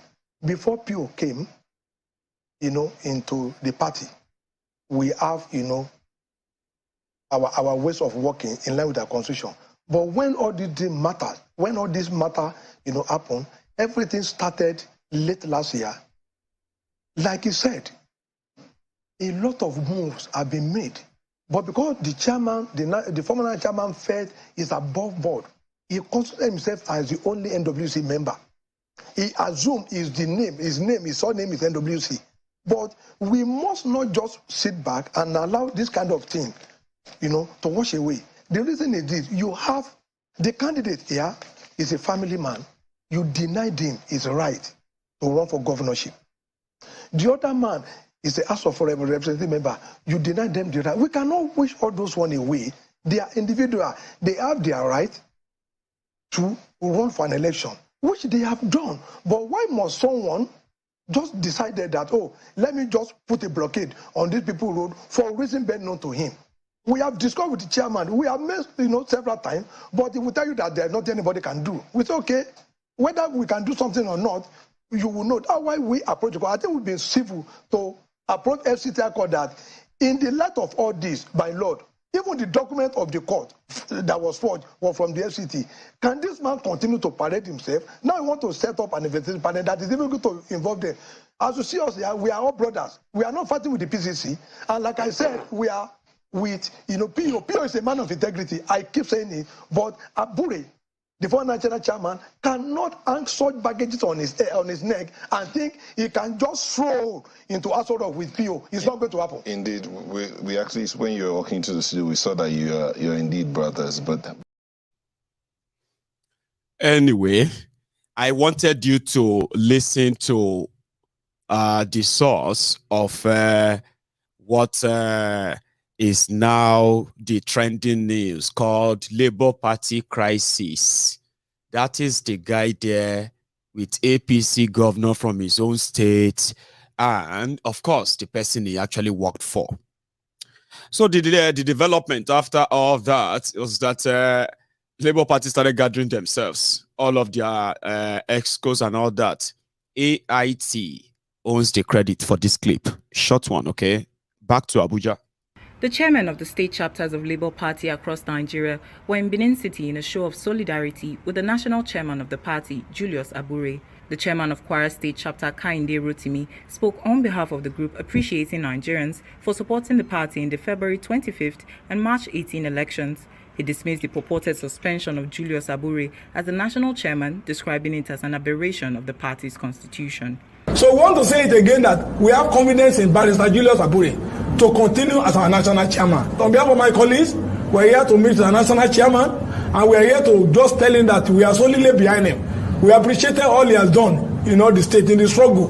We know that he is a complete comrade, and that's why he's true by the struggle. And the struggle continues until we get our mandate back from the court. The chairman of Edo chapter, Kelly Ogbaloy, says those behind the suspension are people who aim to destroy the party. He added that the suspension is an exercise in futility as they are not constitutionally empowered to do so. A certain pronouncement were made by some people in Abuja recently who faked and impersonated persons that had come from the environment of the national chairman, and they said he's suspended. We are here along with our colleagues across the federation that is total nullity because they do not have power in our constitution to do what they did. The man in the eye of the storm, Julius Abure, is thankful for the vote of confidence reposed in him. He pledges to work for the continuous growth of the party. Nigerians have confidence, they have trust in our leadership, they have trust and confidence in our party. Hence, they overwhelmingly threw their support behind us. No amount of suspension will kill that dream. That dream will continue to provide leadership, will continue to lead this party, and I'm very sure that victory is sure. The Labour Party urges Nigerians to disregard the suspension order and calls on the judiciary to defend the country's democracy. Ese Ogene, Akborono, AIT News, Benin. AIT Benin. You see, this is one of the reasons why Nigeria judiciary has become a joke, okay, especially lately. Somebody who contested an election, right, and then he came forth, was declared winner by the Supreme Court, not by the election or the electoral body. Now, that may sound kind of, oh, that's impossible. It happened. It's possible it happened. The one that you may probably feel like, no way, that's impossible. That one is the Senate President of Nigeria, who was contesting to be president. He didn't buy form. He didn't fill any form for Senate or anything. Supreme Court of Nigeria instated him as the candidate of the party who didn't buy a single form. The person that bought form, campaigned, and even got the highest vote in the primaries they conducted.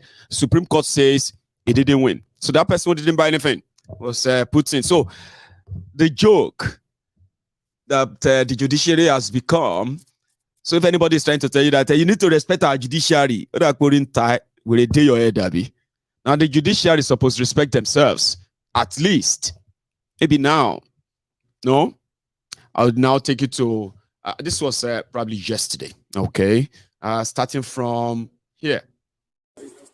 Now, actually, they said they were chasing away those who came to take over their party secretariat in Abuja.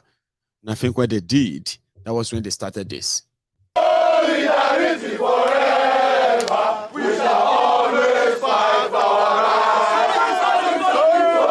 Solidarity forever, solidarity forever, solidarity forever, we shall always fight for our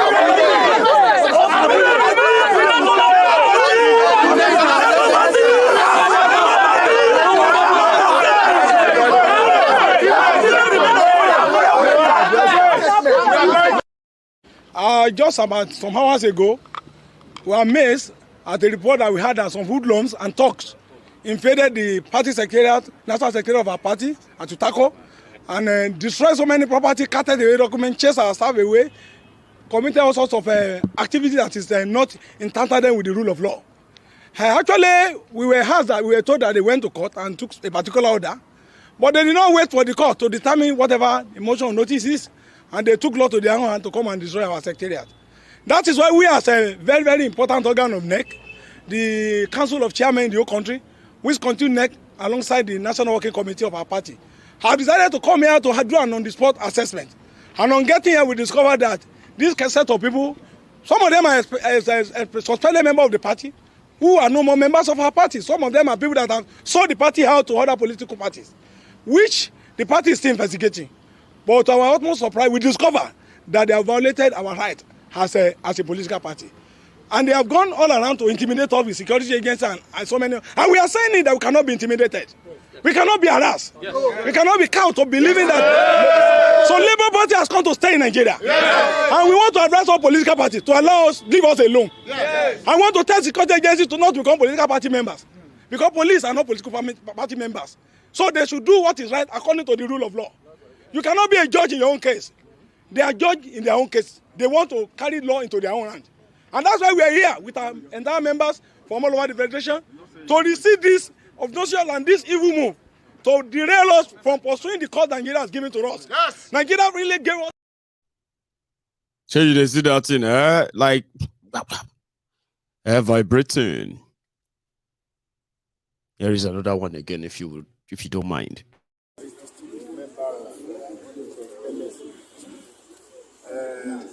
I am here to say that the end of this is a subordinate organ to the neck of the law. Therefore, when a fraction of it is coming here to take laws into his hand, it becomes a total nullity. And this is for that minor fraction. When those who are taking this action are members of the party who have been suspended for the activity of the party. And as at the time they took this action, the suspension are not removed. And therefore, we are saying it here that the 36 chairmen of the Labour Party around the state have come to possess its own property. Because this mission led by Papa to this place are no people who have authority to control this party. But this detachment here has the authority in law to be in charge of the party. And we are fair that Comrade Barrister Julius Abu is the party chairman and he remains so. NSC as of today has confirmed that in their communications. And so we have come here to tell the people of the world that the action of this faction is a total nullity and should be disregarded because the action does not follow the content of the rules and constitution of Labour Party. Could you tell us how many chairmen are here now? We are 28 chairmen. Hold on. 28.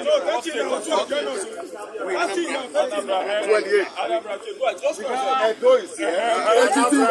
Sokoto is here. Kaduna is here. Kano is here. Kogi is here. Ebonyi is here. Nasarawa is here. Benue is here.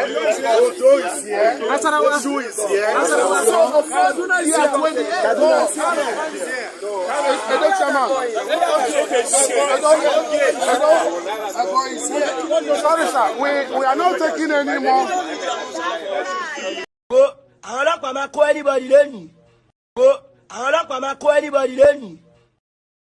Last. Anyway, so these are the supposed chairman of Labour Party who said they are passing a vote of confidence on their chairman. So the drama continues. Now, their media will report that, as usual, Labour Party crisis, and because Obi is with them, of course, it's going to be a rider. Anyway, we are monitoring too. Apapa, the Lamidi Agbada, Lamidi Tinkan. I haven't seen him in a while until they just shove Arabambi into the picture. So we'll be monitoring as well. And to the people who have become the victims of all these attacks and those who are still going to be, accept our condolences for those who have been the victims. And for those who are still going to be victims from tomorrow and the days after and the weeks after, you can also accept our condolences in advance. This is not in any way just to mock you. I have told you this, I've told you this many times. In what Nigeria has become, all of us, we are just awaiting victims. The survivors of yesterday, they are today's victims. The survivors of today, they are tomorrow's victims. As long as Nigeria continues in this trajectory, all of us are just a disaster waiting to happen. If you don't kill Nigeria, Nigeria will kill all of us. It's just a matter of time. I reject it in Jesus' name. I bet you probably don't even know God, like those people that were slaughtered in the last 5 days in Benue alone. They have seen hell. They have escaped the wrath of terrorists. They believe that God saved them, even though the same God killed others, Abi. So they've thanked God all their lives where they felt safe. The terrorists, they still went there, killed them, kidnapped some, shot some. So it's just this mentality. When you know the truth, just process it. When you realize the danger that is lurking around you, just maybe, you might actually change your thinking. And a little change in your line of thinking can save your life and save that of millions too. All these are consequences of all your choices and decisions in the past and even now. So we are all disaster waiting to happen. Unfortunately, those who are actually bringing this upon Nigeria, when the consequences start happening, there is no limited to them. Even those of you who don't support them, even those of you who don't have anything to do with them, you are also potential victims too. We are all victims into what Nigeria is doing to all of us. Now, we will have to deal with the international image and reputation. And this is also going to be consequences of something that we didn't do. I didn't do that. Well, we would have to live with that simply because we probably still have our green passport there. So consequences, elections have consequences. And if you get to know better, maybe you will do better. Share you guys, show you the year. I'll leave you with it. I want to take calls tonight. So if you are still watching, okay, brethren on YouTube, I am saying this now, okay. If you're still here and you want to be part of this, this may be your night of saying hi to Mayegu and also add your own, your own view to all of this. So we have another 90 minutes or 80 minutes a phone call. So, but I'm gonna go make myself a cup of tea. Now, when I get back, I'll start taking calls. But if you are still gonna be here, right? Fine. Use that as your own break too. Like this broadcast if you haven't already. Come on. We are nearly 3,000 here again, but unfortunately, only 600 of you have managed to actually stop by and pay your offering. But make sure you don't leave without paying that. I will be back in a minute or two. Don't go anywhere.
Hello there.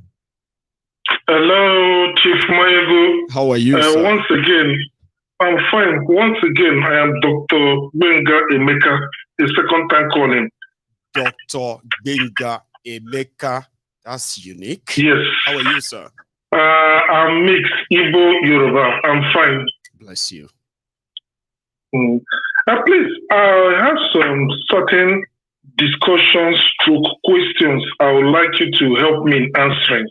Okay. Let's see if I can try. First and foremost, please, why is APC after Labour Party? To kill them and then bury them once and for all, because they have seen them as a potential real threat now. Simple as ABC. Yeah, but from what we heard here in the US, it was the same APC that told Labour Party to go to court.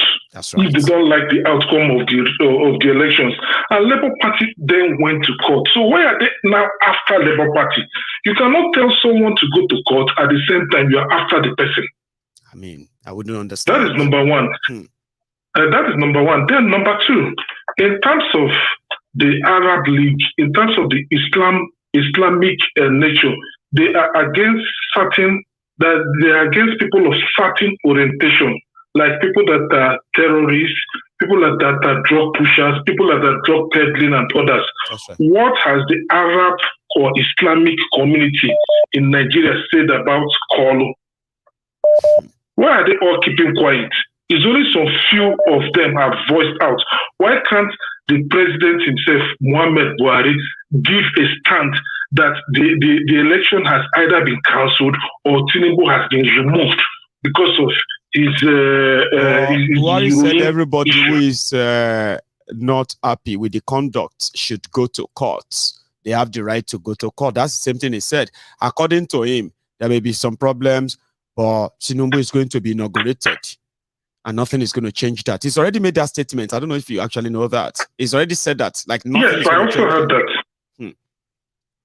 Okay, if Tinubu is inaugurated now, will the case still continue or will the case die?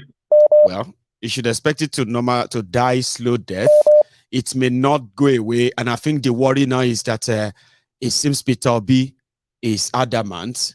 Maybe he has a good case that it's not going to go away. So it's better they kill it before it even starts.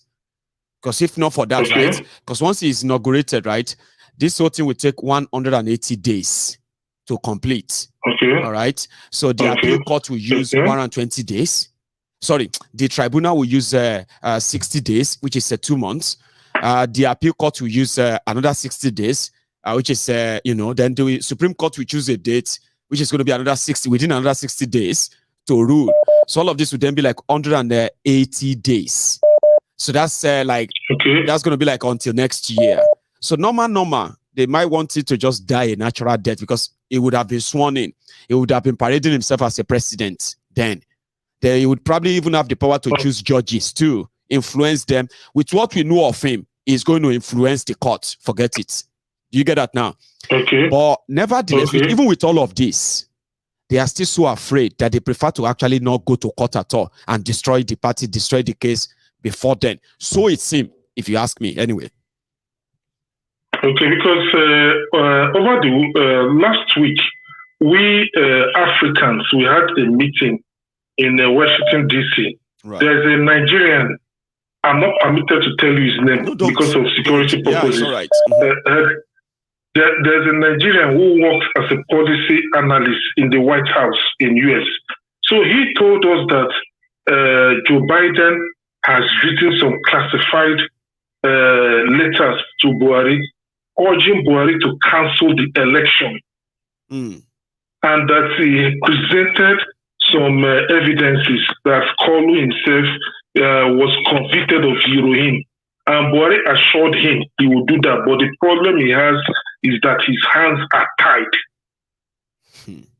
That was what the guy told us. Well, that Buhari told Joe Biden that the problem he has is that his hands are tied. So my question is, how can the president's hands be tied? Who is putting the president in pressure? Is it Tinubu's cabal, or is it a promise he made to Tinubu, or what? How come Buhari's hands will be tied in this issue? Well, I don't think his hands are tied. He's in on this all the way. He made people believe that he was going to do something right. But eventually, the plan was not to do anything right, as we have come to see. So it was just a distraction to make it look like he wanted to do something right to stop Tinubu, so that the whole world will see it like he tried to stop him, but he can't do it alone. So how Tinubu compromised the system and beat him to it, the whole world can see it. But at least he tried. So by trying to wash his own hands, that's what I think about this. That his hands are tied. No, he washed his hands. Give an impression that he want to do right thing, right? And everybody believed him.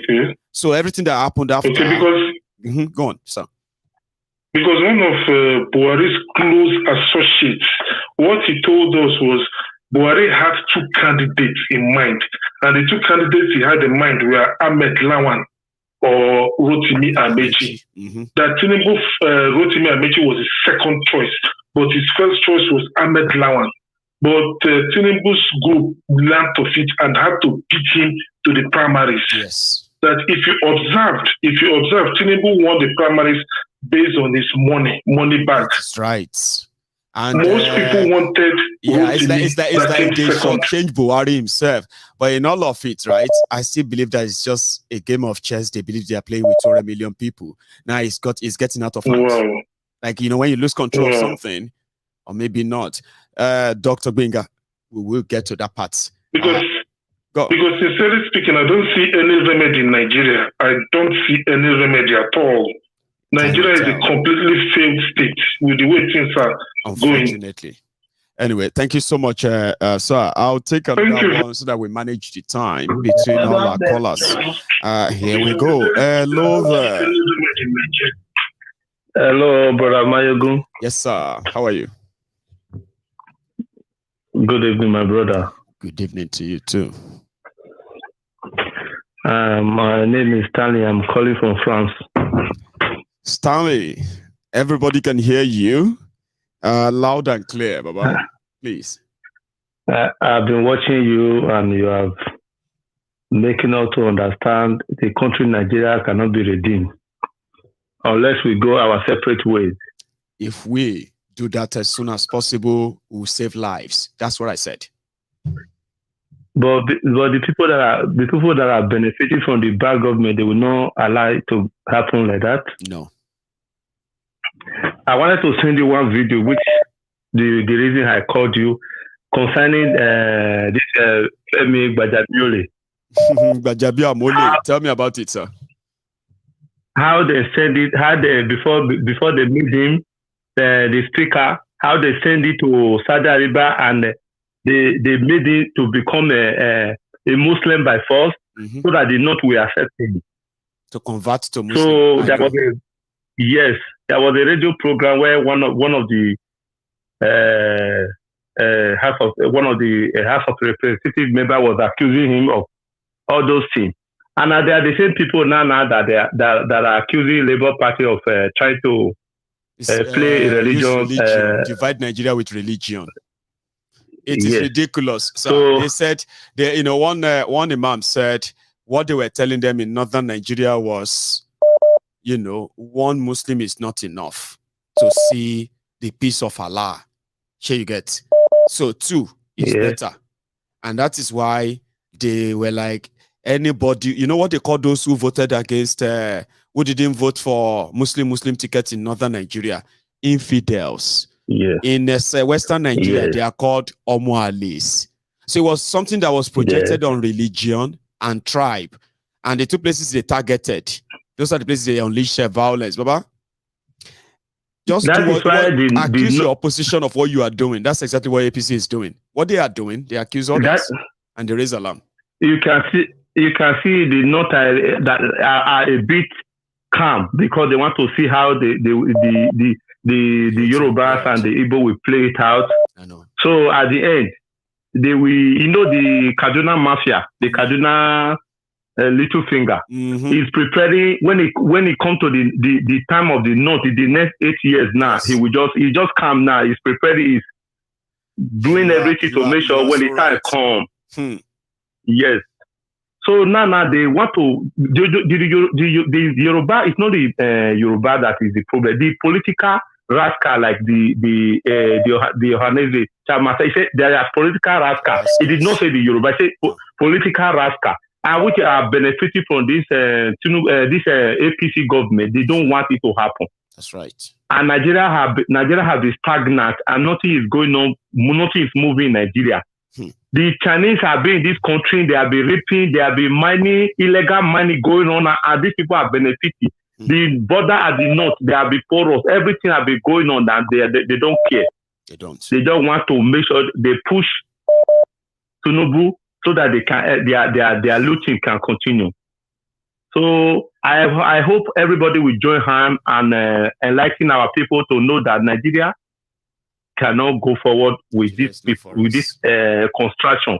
If everybody to go our separate way, then we can manage our own resources differently. That's my own contribution. God bless you, Baba. Thank you very much for dropping by. Okay, Stanley from France.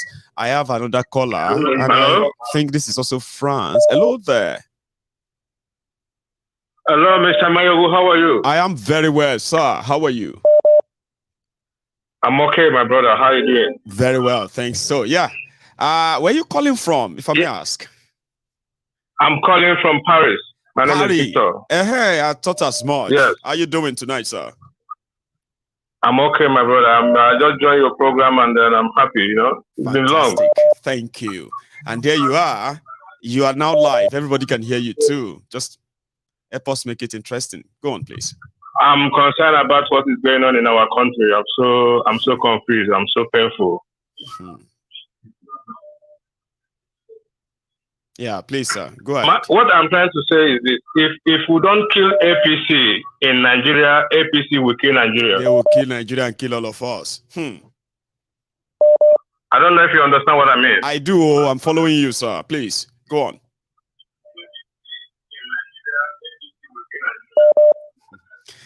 Yes, it's a very bad mafia organization. It's not a political party. I say it's not a political party. I don't see APC as a political party. I see it as a mafia organization. A cult group. Sir, you need to pay attention to the phone more. Just ignore that broadcast, okay? If you are listening to your voice on both, we're going to be having a delayed conversation, okay? You continue talking to me on the phone. Sorry? Can you hear me? You need to ignore that broadcast, okay? Don't speak to me and then waiting for the TV or that to speak, okay? Let you and I continue talking, or else we'll be having a sort of delay conversation. Can you hear me? Okay, because it's like my phone is jamming, and what I really my contribution is this. You might need to walk from that room.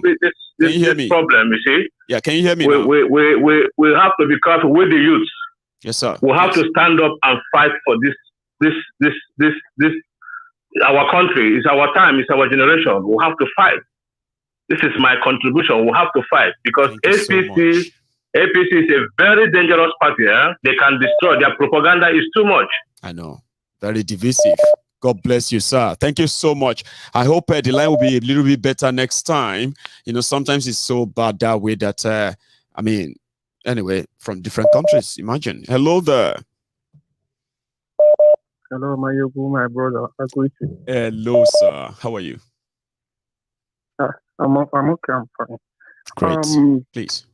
Brother, I must give you respect, bro, for what you do. You do a very good work. Thank you. My name is Anthony. I'm calling from India. Anthony from, did you say India? Indonesia. Sorry, I didn't get that fully. Good one, Baba. That's far. How are you doing tonight? Or is it morning in Indonesia right now? Yeah, it's morning. It is morning. Okay, great. It's almost after. So happy Sunday then. You are already on Sunday, are you? Yeah. You are. So please, Baba, fire on. Everybody can hear you. Go on. You see, I watch the post. There are something you post on your Facebook timeline when most of our leaders are so full of Jonathan. But this time around now, do you see how many people they are killing every day? Nobody's talking. Nobody is talking. Everywhere is cool. I know. Every day, killings.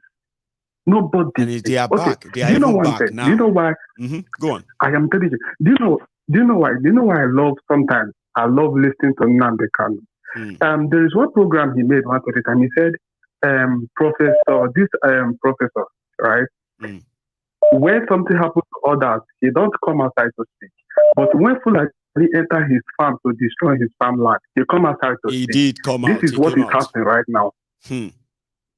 This is what is happening correct right now. I don't know. The truth is that I don't know where we are heading to. See, every day 80 killed, 100 killed, 60 carried, children. Nobody's talking. Everywhere is cool. Even our leaders. Oh my God. Baba. Like Baba, human beings, 100 killed, 200 killed. And Nigeria is not at war. Are you joking? Baba, do you know in this country now, if you are driving your car, once you see pussy, pussy, just pussy. Yeah. If you keep pussy in this country, your own is finished. Pussy, just pussy.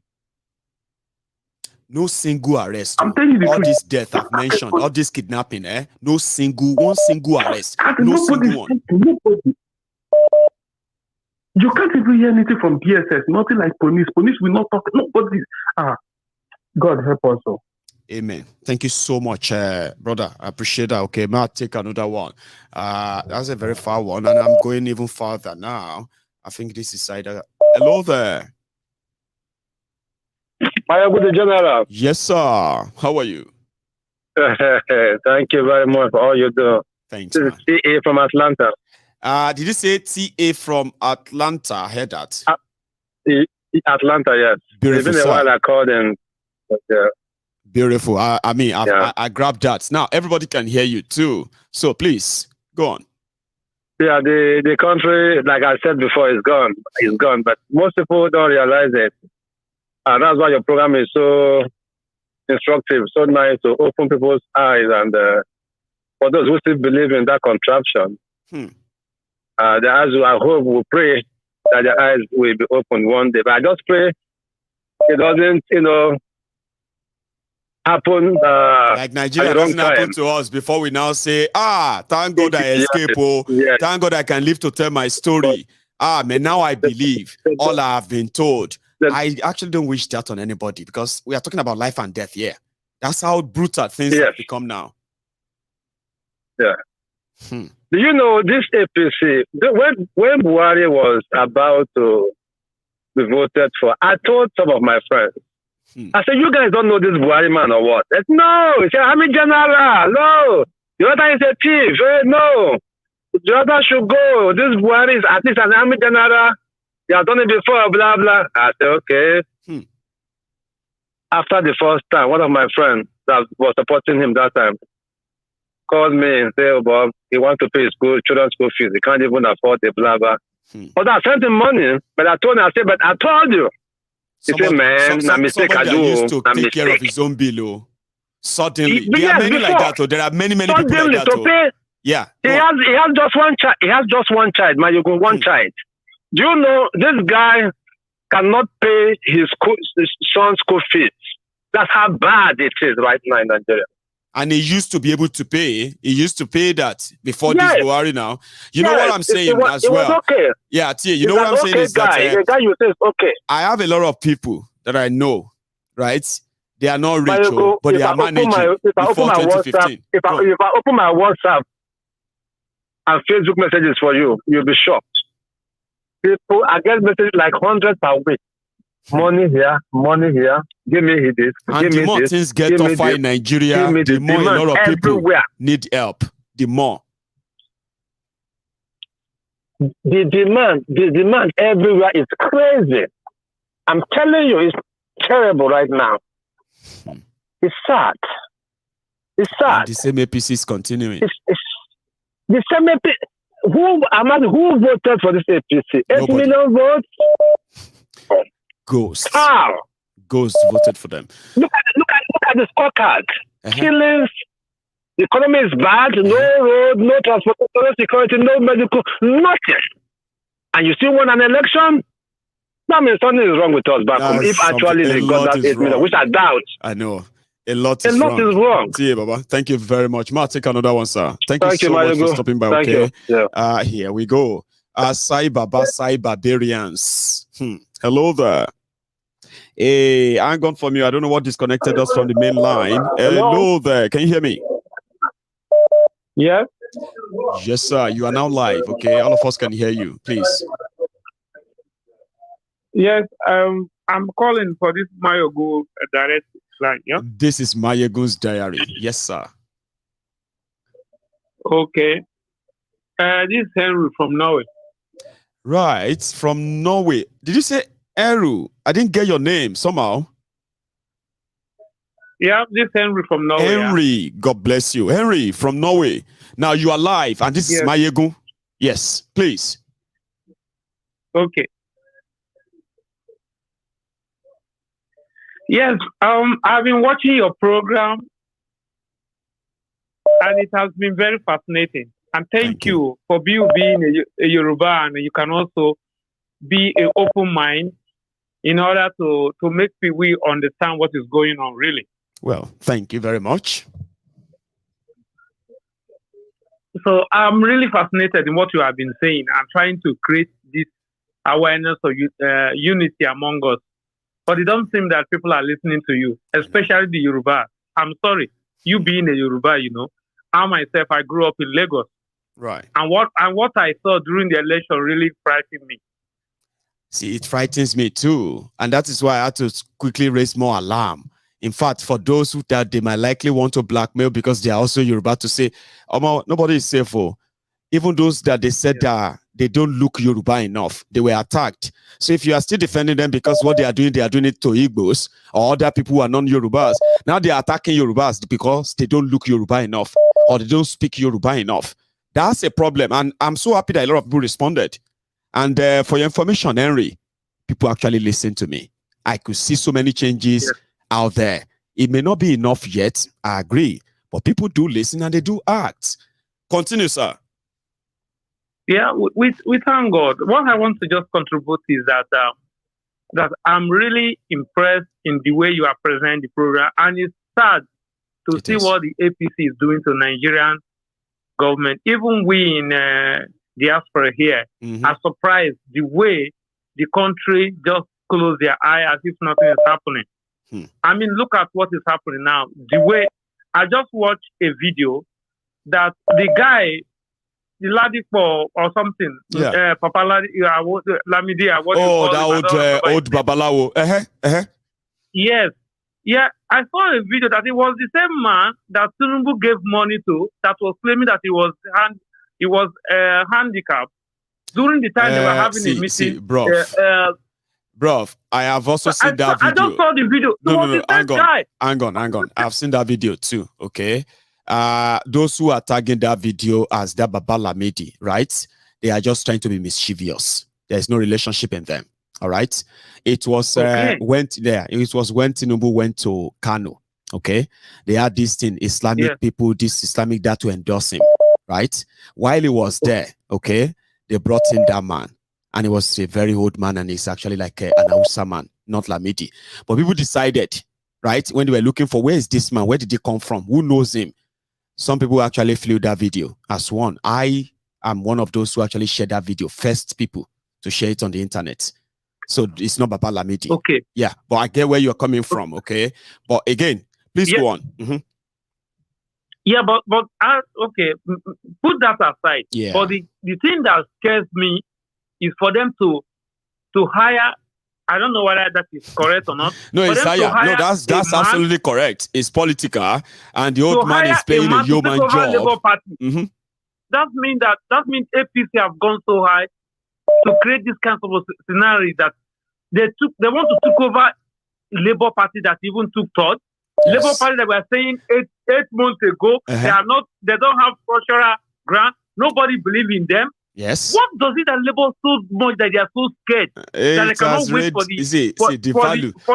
for the court to finish their case? Exactly. The value of Labour Party in the last 10 months, okay, is not the same as it was 10 months ago.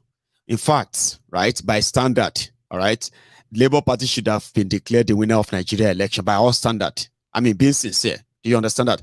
They didn't spend, they didn't spend probably 1/3 of what others spent, right? They didn't bribe people. But in that struggle of 10 months, from nothing, they've produced governors, senators, reps, and then lawmakers. So if these people that could do that, despite all those intimidation, and if you don't know that the value of Labour Party has increased and it will attract all this you are seeing right now, they want to kill the child from infancy so that it won't have a chance again, right, to groom for 4 years and come back to fight them and bury them. So if that answers your question, right, that is the fascist reason why they want Labour Party dead, so they won't have that chance again to fight them. Does that make any sense? So my question, Mayogo, since Yes, that you are really into this, is how do we come out of this? Will Labour Party win? Will we be able to get our mandate back? Okay. Now, or do we continue with the same process all over again every 4 years? Hang on. I may not be the right person to answer that, okay? But there is something I will say to you, right? Which you can kind of remember, all right? Nobody knows what will happen in their courts. Anybody who says they know, they must have been those who have already cooked something up and or member of APC. So what people believe is that the system is going to try and muzzle the case, okay? Try to do their usual abracadabra. But the difference is this, right? With disobedience that are not going away, that may spark a nationwide uprising beyond what anyone have seen before. Any court judgment. Do you understand? But what other people are now saying is that they will do their best to stretch it and possibly provoke everyone even before the court judgment. So nobody can say what's going to happen. The only thing that is certain right now is that any little mistake, any little wrong move from APC, as we are currently monitoring on this issue of court or no courts, can lead to the breakdown of Nigeria. That is the only thing you can take away from this call. Any wrong move. They have been making them now. Okay? They have been. But the further wrong move, just one tiny one, will blow the whole thing off. Except for that. And then the thing that is going on air that I don't know whether it's true or not is that they are talking something about they have suspended the foreign minister.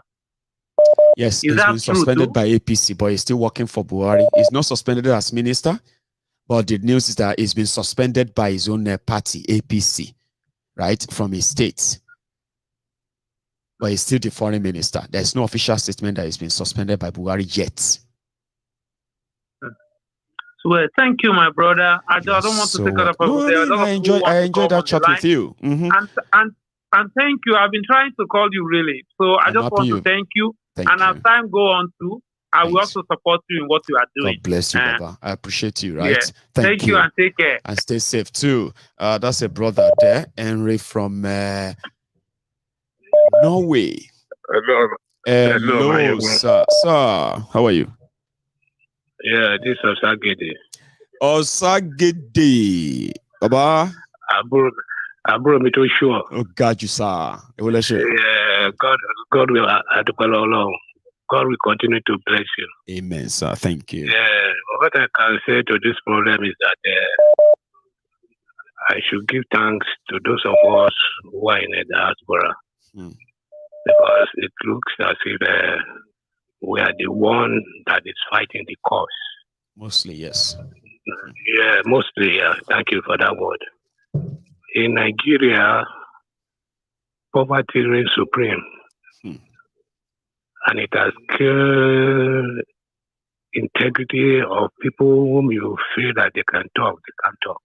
Weaponization of poverty. Poverty, yes. All these politicians, they have made the money. There was a time I decided that let me Google it, let me know their net worth. When I look at Ahmed Tinubu, it was $8 billion. $8 billion. Man. I look at Obasanjo, $3 billion. Even the Melaye himself, I think got almost 2 billion. I look at myself. I say, this is the cause of the problem. Because how can somebody have that money? Amass so much. And people are poor. What do you expect? He will buy their brain, everything. Look at what this Baba was saying. Was it not yesterday? I didn't expect it for him. Somebody who is knowledgeable. Yeah, somebody who happened to be an activist. Somebody that fight for poor people. It's a pity. Nigeria is gone. I can't deceive you. Even though when we are talking about what did they call it? The Yoruba Nation, Hausa or whatever. Arewa, Biafra, Kwararafa, and everybody from everywhere. These same people will find their level into the system. That is my fear. Because there's no truth in Nigeria. Anything. If people don't know Tinubu, even your hairdresser association, if Tinubu is interested in what you are doing, it will break it into two and create a faction. It is about control, state control, all control, and anybody who doesn't agree with us, they are the enemies of the state. And they must be what? They must be exiled, killed, or jailed. And it's going to be an idea. Fascist state. I don't know how Professor Wole Soyinka means that. But it's intentional. We all know. Maybe it's old, maybe he has a memory problem, or he's having dementia now. I can't say. Because I never expected such a reputable somebody. He's old. He couldn't hear well. And he always missed words. So what I believe with all this problem is that I know that God will lead us. Because right now, there's no magic. There's nothing they can do. Nigeria has money, no development. Almost half of the population are in poverty. People cannot send their children to schools. 40% no unemployment, food. sir.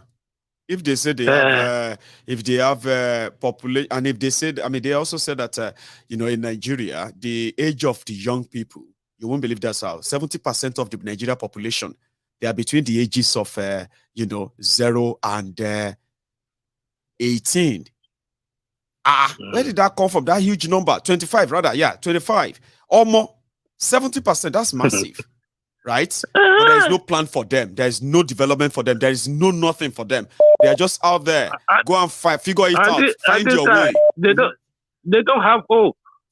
Because the last time when I traveled to Nigeria, I got a nursing school before I came down here. I had a lesson, some teachers. All the children whom I was teaching that time, they are now grown up. They could not get jobs. They are just hanging around.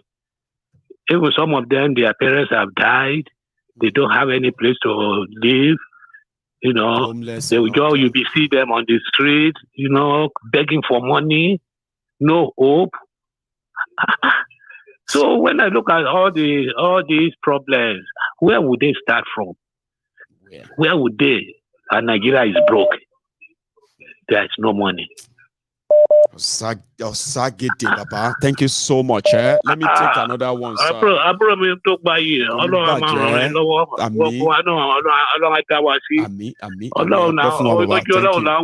know. Oh my God, sir. So I have another caller. Let's hope I get that call connected. Hello there. It's your brother. One name. Osita. My brother. Sorry, my voice is going to be low because I'm under the weather. It's raining and everybody's catching cold here. Yeah, sorry, man. Sorry about that. So, how are you? How are you getting? Yeah. No, yeah, I'm better. I'm a warrior. You're a fighter. Beautiful. I'm a fighter. I don't give. Thank you, sir. Yeah. I want to continue from the discussion you had last now. Right. About the population of people within the age of 1 and 25. Yes. Do you not think that this is the right age that can actually liberate us from these problems that we are facing? Well, it is looking so, because they are saying that they are rude. They don't have patience. They are disrespectful and the rest of that. So yeah, I'm going to believe you. Go on. That is the reason any man born of a woman who is sensible, I do not care the person he is, even if it is my father that comes here to talk down on these people. Trust me, my brother, I'm not going to accept it. Nobody should. Nobody should. Not even the older generation that failed us and failed them. Yeah. Turn around and begin to judge them. Come on. Nobody should judge them. Nobody should come up anywhere and say they don't have the respect. If they choose you as their leader, you'll be their leader. That's it. If they don't choose you, don't go there. You are never going to force them to do what they don't want to do. And they are fighting the battle of their life. God bless you. It is left for us that we that is in the 40s to encourage their movement. No matter how they move, if they move with K-leg, we'll support them. If they move with bow leg, we'll support them. Don't discourage but them. Anybody that is all good. Everything work for what for what do you call it, for the good purpose. If Osita. So don't discourage them. Encourage them. I like that. Go on. Do not discourage them. I do not care what you stand for. I do not care about your ideology. But you have to give kudos to them, because what they have been able to achieve, no generation has been able to achieve it. Not with this way. Not in this way. No. No generation.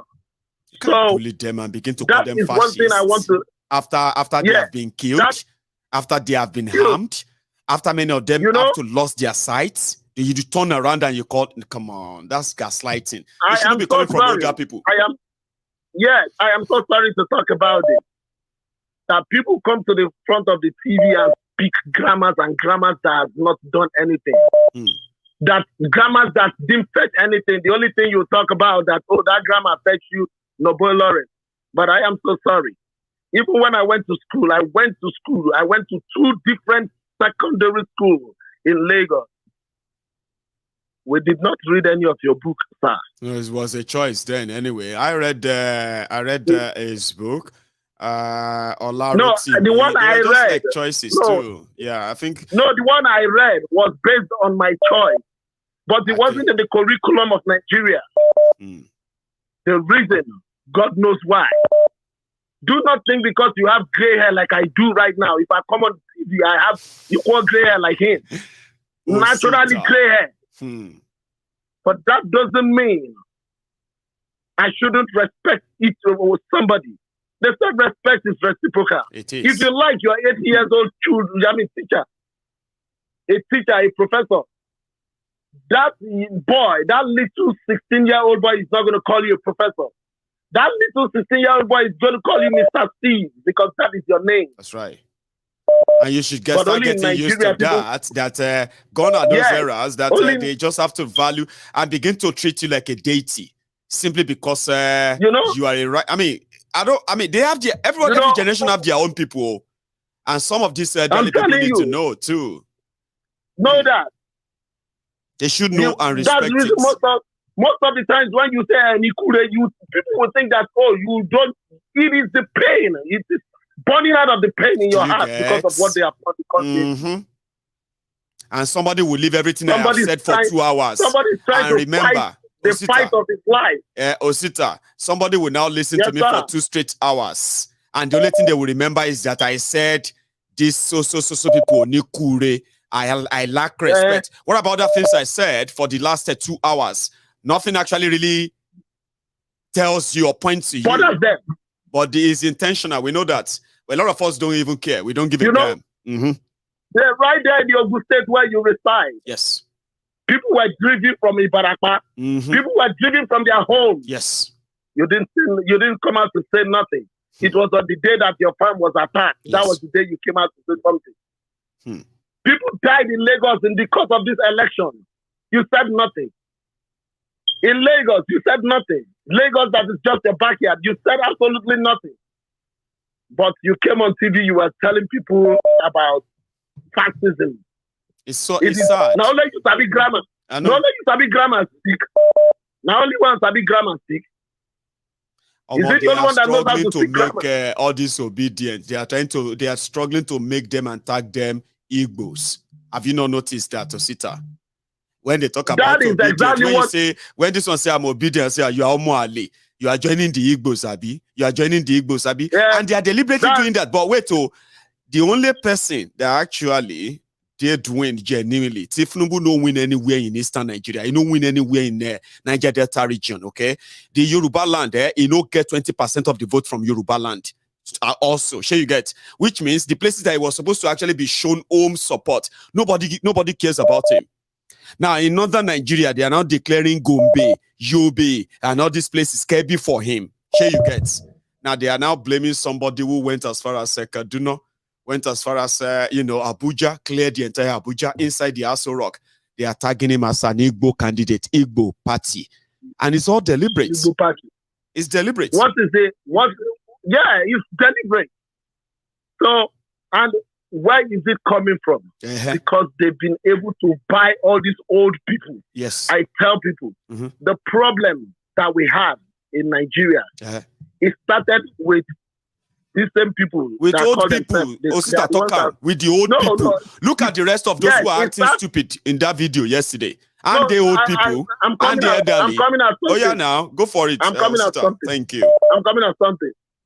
This whole problem started with this same old haggards that call themselves the elite. The second people that caused the problem for us today is our own parents. Because they were not courageous enough to stand up to these people. That is it.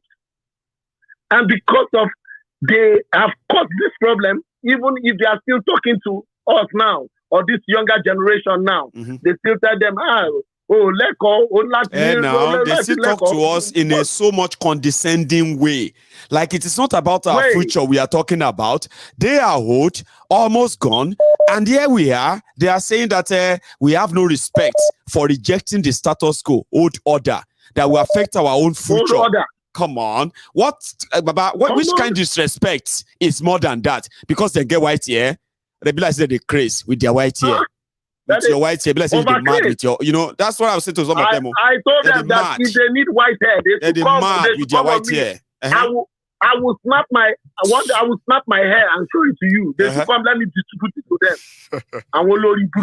Sure you get. You are talking to us, you are saying that we have no respect for rejecting the future you promised us that we are now saying, which is a future of slavery, poverty. You are weaponizing poverty. Right? You are weaponizing the police against us. You are weaponizing everything against us. I want everybody who is watching and everybody who is listening. I know that they are listening. Yes. If them born, what's the name? Lai Mohammed, well, may come Georgia. If them born away, may come Georgia. That's the problem. Thank you very much. God bless you, Osita. That's from Osita there. Have you paid your offering? Have you liked this broadcast? If you haven't, you should. Yeah, brother. Danisa, how are you, sir? Okay, bàbá mi. Wọ́n ní kí máa yé gò lẹ́kọ̀ọ́ kò ní yẹ wọ́n. Àṣẹ. Kò ní yẹ wọ́n. Ó gba àwọn tó lò lẹ́kọ̀ọ́ ayé wọn máa ń rìn. Àṣẹ bẹ́ẹ̀. Máyé gò lẹ́kọ̀ọ́ Fúlàní ń pa wá nú gbó. Mayego doesn't have respect, but the kidnappers are still kidnapping us. The last time Obasanjo ń pè kí ó ń pa àwọn terrorists, ó ń pè wọ́n ní naughty boy. Wọ́n lè pè wọ́n terrorists. Pẹ̀lú Gumi wọ́n pè wọ́n those are naughty boys. Those are àwọn táwọn sọ pé ẹ má pa wá mọ́, yẹn máa calling us that we are disrespecting you. Kò ní dá fún wọn, kò ní jẹ wọn. Wọ́n ń ṣèrè. Kò ní ṣe kó. Bàbá tó ń béèrè. Mo gbọ́. Someone try to talk and share. About wine, everybody need. Share you get. Somebody, they say Tinubu, because Tinubu wants to be president, Baba. They said we should be dying. Share you get. We should keep quiet. If we talk now, the Fulanis is going to cause problem between Yorubas and Fulani. So we should keep quiet. Our people are dying, and even now that they have managed to do their president selectee, people are still dying. Baba, we will see where they are going to push us. we are talking about. We are not talking about chicken, oh. 100 and come on, man. I mean, people should have sympathy. Oh. People should have feelings. We shouldn't. Papa, I want to gaslight one year while I cause problem in Nigeria. Papa, which kind of thing is happening in Nigeria that 134 people will die in 5 days? No single arrest. And then you are afraid that somebody is now saying that. You said that person wants to cause problem in Nigeria. Which other problem you need again when 134 people got slaughtered in 5 days? And 80 children got kidnapped in a single place. And nobody actually feels somehow. But talking about it, Nigeria, you this Mayegu, you want to cause war in Nigeria. Oh sad, gone, Baba. Oh sad. It's very sad, my brother. Let me just come straight. Yes, sir. You see, like the previous guy that was asking you that, Baba, what you can do now? As this thing be like, you request no one here. She me generation the one. So you question myself for Nigeria, I'm not gonna forget politics. Nigeria no day again. On a just find waiting no loss. That they go see Nigeria, Mama Yugu. Baba, I tell you. So then you only get on and you know like you that the politics. See, all my Igbo brothers. Let me just say this to the Igbo brothers. Oh yeah, now. Look, please. All those of you following Labour Party, just go and support Biafra or IPOP, whatever you want to call it. Go and support your people. Try to get your own nation. Yoruba, just go and support Yoruba nation. God bless you. That is the only way. That is what I know that is what you want Mayegu to say, and I'm helping him to say it now. Come on, go there, go and support them. Then if the Northerners wants to go with their Britain master to be their fifth state, like they have Ireland, they have Wales, they have Scotland, they can be the fifth state of UK. But the rest of us, an extension, the only solution, the extension of the forget UK. about election. Exactly. Let the Northerners go and be the fifth state of UK. No more Labour Party, no more APC, no more PDP, no more Nigeria. Use your brain. We will not tell you this again. Tomorrow, we might not tell you this again. Don't expect us to be telling you every day that there is no Nigeria anymore. Now, exactly, we don't have to tell you anymore. No more Nigeria, because these guys will be killing you people every day. They will just continue killing you, and you will be talking until they silence you that you can't even talk. They will come to your place and tell you to go outside of your house. Until one day you go and watch Mayegun, they say, Mayegun no come on tonight. They say, they don't kill him. They go Dogbolu, they come from. They say, Mayegun that one where the UK. No, he come here, they don't kill him. They shoot him for express there. Those who won't kidnap him. They say, sir, Goguani awaiting victim. But Kato sọ pé kẹ́mi tó bọ́ tàpá tó àrùn síbẹ̀ o ìyẹn làwọn á ń drop ẹ̀ lọ́wọ́ síbẹ̀.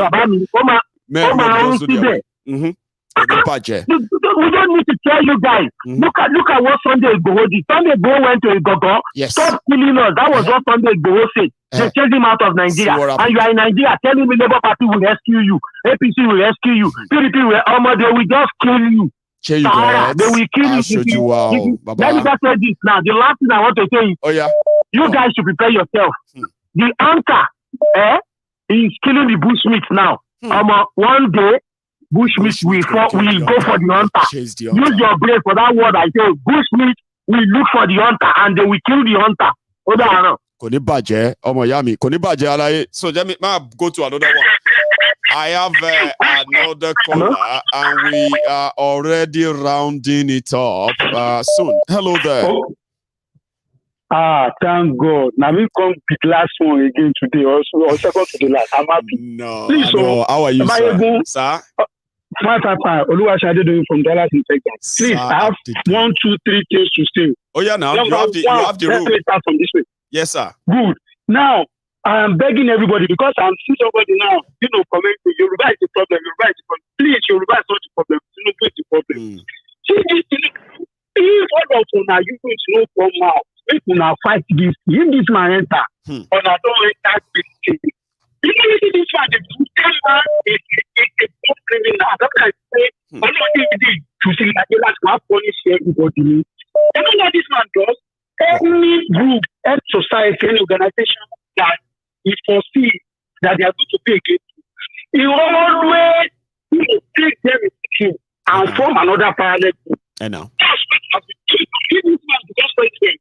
You go surprise, president is in Nigeria, and go to get duplicate governor, duplicate NLC, duplicate NLC, duplicate Yanabia, duplicate everything duplicated. You know this our Yoruba Nation person. You know what there was one woman that just came into our room that called herself police. Right. This woman, when she came, her mouth was so, sweet, blah, blah, blah. At the end of the day, on the movement here, do you know it took us so long?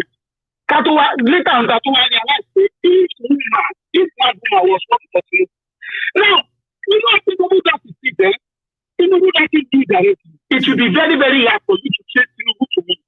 Tinubu gave contract to this guy, this Oni Officer. Are you getting my point? I'm with you, sir. Oni Officer. Now let's take another person. You know that professor, that man that was assisting Professor Banji, that one. Professor. Is that the one you're talking about? Jesus, Professor, I forgot this one. Yeah, the second one. We never knew she saw this day. That it we was have Baba Akintoye. We have Baba Deniro. No, you saw. Oh, yeah, Akintoye go at the Benue. You see that Deniro? That one was working for New Office. Are you getting my point? Okay. We never knew that on New Office. The video people was not directly working with Tinubu. They now set that man up. We never knew anything. The man was so genuine, so pure. Gbogbo wàhálà tó dé sí Akintoye ló ń gbé ní ọlọ́ngbọ̀n true man yẹn ló ṣe wá. We never knew anything that happened. The man will tell on New Office will tell Tinubu. They scattered everything. You know what they now did? They now use me out to three. That one was doing parallel thing with whatever we did. Are you getting my point? To destabilize the movement. They don't even start at a mode. Are you getting my point? And on a standby, saying Yoruba Nation, because anybody was acting, like the guy that somebody told him that Buhari said the saga died. Do you know why I said so? Yeah. It was Yoruba Nation that Tinubu was using to threaten Buhari and the northern establishment. Yoruba ló kàn. Buhari sọ pé òun ní fi ọ̀rọ̀ Yorùbá ṣeré. Mo dẹ̀ sọ fún pé sí Yorùbá ló kàn. So I get you, sir. Orí ẹ pé so ìwọ ṣe ní ìpín anything tó bá ti mú pé kó o máa lọ ọ̀tá kí o máa ṣàbẹ̀tẹ̀ sí i. Then you go and team up with the people and they will do that in Nigeria. And let me tell you, Yoruba is whether they like it or not. Southwest the backbone of Nigeria. Only that country that Dangote Federal is on 3,500 acres of land. Have you know 2,000 acres of land? That business is not only Dangote's business. I know. It's not that business. No, Dangote is holding the what do you call it? It's like a proxy for majority of the Nigerian thieves, generals, and the rest of them. When I came to America, the man that was staying with was a big shot thing that got it. It was the man that told me, you need our politicians. There was rockers, they didn't know what to do. They just invested just to give me something. So that's something that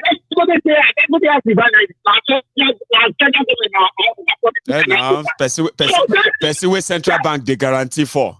So what do you expect? Owó ìjọba ni now. Central bank they print money. They give the money in exchange for money that Dangote needs, whether forex or what have you. He has office inside Central Bank of Nigeria. He is the only businessman who has such. Baba, Dangote is so influenced that his friends in government, they make laws. Do you know that they make policies because of Dangote to shut others? They can make a whole policy for all Nigeria because of Dangote alone. Not be today now. That's why we call him quota system billionaire. Now the Nigerian is a making billionaire. You know what I mean? I'm telling you. Mayegu, I am begging. I'm begging everybody. She was sitting down in Giri at the time. If anything, over the jelly. They will start Professor Banjakitoye. They will not take over. Clowns. They will not use that. They will take over. Before, what is that? My main message, you see, it's for the Nigerian youth. You see, this professor, when they are criminal. No, I said, when they don't have pocket, you will see a lot of abandonment inside the pocket. After it's dead, you will see a lot of abandonment. These people, they have no. Let me tell you. Do you want me to give you one? Do you want me to give you one, sir? Before you go, yeah. Let me tell you something. Tinubu crashed into Ilano, right? 3 years ago. Okay. So when that happened, it was even a peanut. They promised these guys who started the whole fight. At a point, they had to they actually did a press conference. They accused Akintoye and then Adeniro and others of mismanaging money and then running Ilano like it is their personal, kind of personal business. So they are now moving a vote of no confidence on Akintoye, the Alano. So it was all coming then, right? At the time, it was all coming from somebody who also claimed to be a member of Ilano, a founder of Ilano as well. So, but that didn't last. You know why? A lot of the people who are actually supporting Yoruba Nation at the time were abroad. So a lot of people were doing it voluntarily. They are using their money, they are using their time. You know what I mean? In fact, some of those who are parading themselves as representatives of Yoruba Nation, this Yoruba Nation, that we were actually giving them money. They were relying on the money from us abroad. Okay? So they couldn't really do much. However, which means we were able to rubbish the attempt, okay? To rubbish the Baba Akintoye and others. Unfortunately, right? They were all in it on it. So it was like one scam after the other and all of that. It was a long cobweb. I don't really love going into that. People have seen more now. They have seen it get better now. It's a cobweb of thieves. Old and young. They are criminals. See, let me tell you. You know the Nigerian elite. Unfortunately. They are nothing without Nigerian body police. You see, Pastor, whether I tell you all of them, they are all criminals. You know why? They are eating from this system. Are you getting my? So that is like this. If the system is not destroyed, we go nowhere. You talk about this guy, this former central bank governor, what he said, that was trying to support Kingsley Moghalu. Dude, was it 4 years ago that he contested, right? Yeah, now. Baba Shoyinka endorsed him instead of Showore that was always with him around and all. Well, it's all boy game. I know. I really wish Showore didn't participate this time around. I wish he stood on his word and all that, but it's just don't mind. He's establishment. That was doing at the group. That time, the wife now went on Twitter. Was telling all this, you were supporting them that in fact, Professor Kingsley, you know, all of them. Now, all of them I promoted. All of them. I just want anybody to just go ahead. Anybody that is against the system, they will be my own kind of friends, right? Because I don't like criticizing them. If you criticize those who are fighting the system, right? You are not doing the whole fight a good, even if you disagree with them, yeah? In my own philosophy, sir, right? Even if they are wrong, I would rather not kind of, criticize them so harshly, so strongly, right? Because whatever I do, right, is just going to help the establishment, okay, to survive. So if Showore fights this or somebody fights Showore and that other group fights other one and all of that, it is to the advantage of the establishment now. It's just so unfortunate that they keep playing into their hands. The wife went to Twitter and said, I told my children, because they also have to protect. I told my children, anytime I don't say my children, they are Nigerian. They will choose. I want them to know that they are Nigerian. They love Nigeria. They always said their teacher in school that they are Nigerian. Right. So I was not taking comments. All these children, they were saying, yeah, that's good. Whereas these people, they didn't give it to their children Nigeria. All the children of America do. Right. This one that she was deceiving them, that she's telling her children that Nigeria. When they want to feel proud, they always like American. They will not like Nigeria. When they want to fly to Dubai, they don't look Nigeria passport, but they are deceiving the news at home. So let them stop this, respect all these people. They are all criminals, whether they are zero, whether they are endless, they are all criminals. Nigeria can never work, my brother.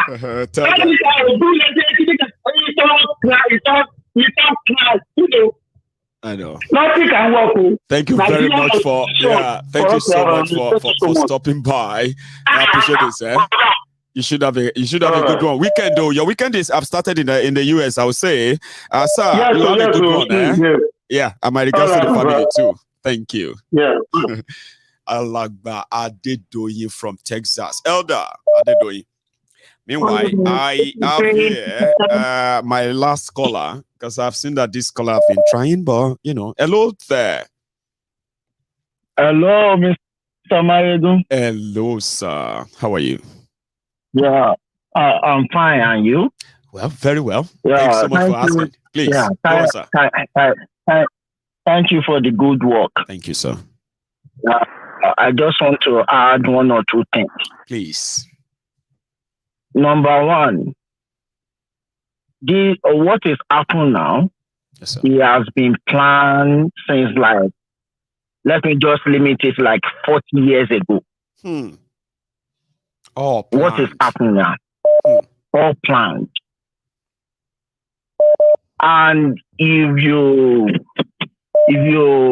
try to listen to Nnamdi Kanu first statement when he's addressing this issue, that what is happening in Nigeria is happening all over Nigeria, not all land. And that is what he is fighting for. And if all of us, we can see it in that way, I think the fight will be a little bit easy. Well, I believe you, sir. Mentioning Nnamdi Kanu and that statement you said, before they started the demonization of Nnamdi Kanu today, you are so right. Nnamdi Kanu once warned all of us like this. Don't go anywhere, sir. Stay on the line. Let's watch this together, please. Okay.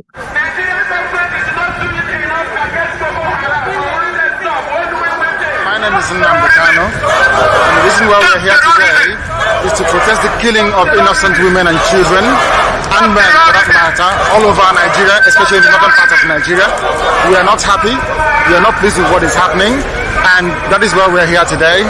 As you can see, there are a lot of Nigerians who are protesting about the killing of families, people who are determined to tear the country apart violently, and it is not something that we support. It is not something that we would like to see continue, and we are here today to send a clear message to the Nigerian government through the High Commissioner that what is happening in the country is unacceptable, and we cannot accept it.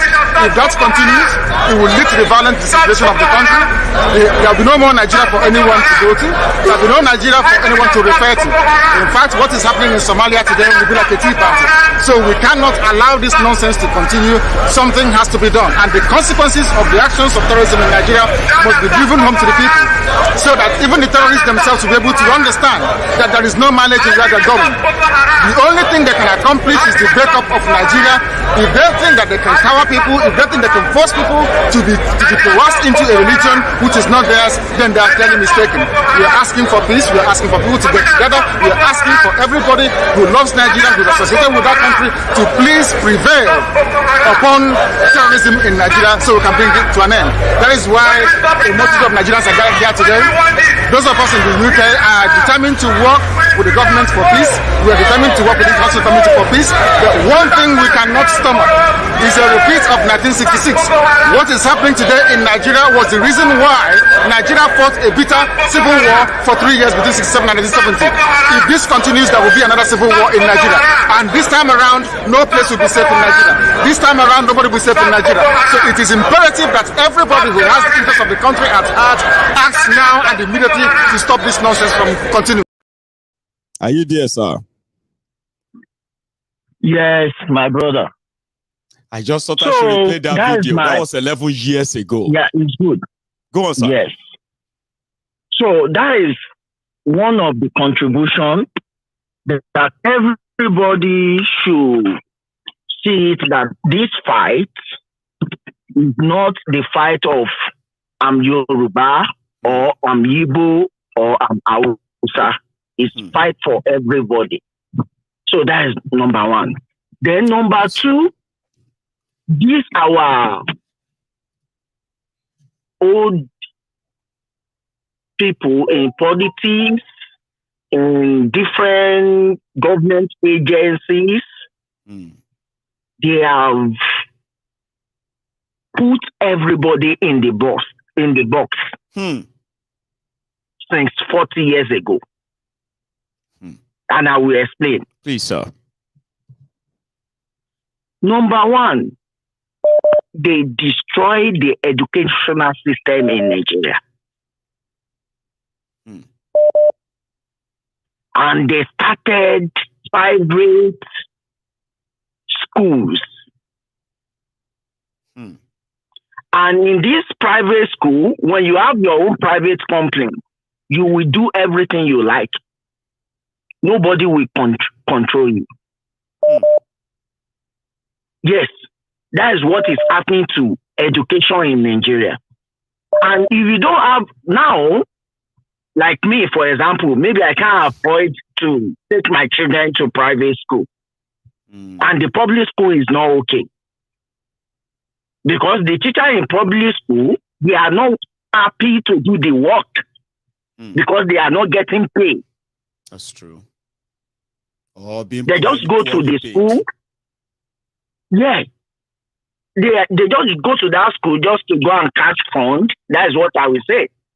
Not to go there to go and impart knowledge. Impact knowledge. You're right, sir. So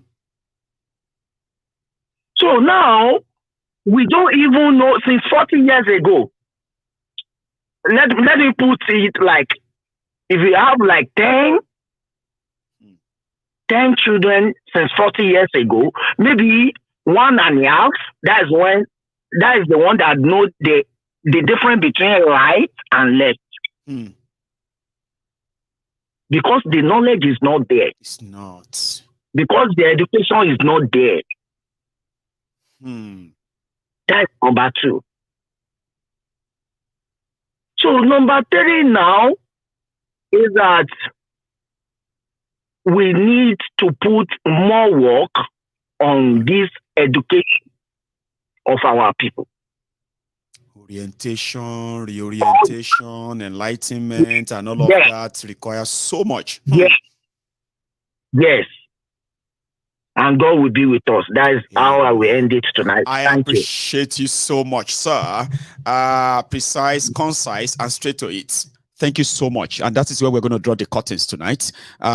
For everybody who participated in this, I want to say thank you. Right? To the platforms whose content we indeed borrowed to pass this message here tonight. We say thank you to them as well. Channels, Television, Arise, Symphony, and then others. Sorry if I can't remember. Okay, AIT as well. Thank you.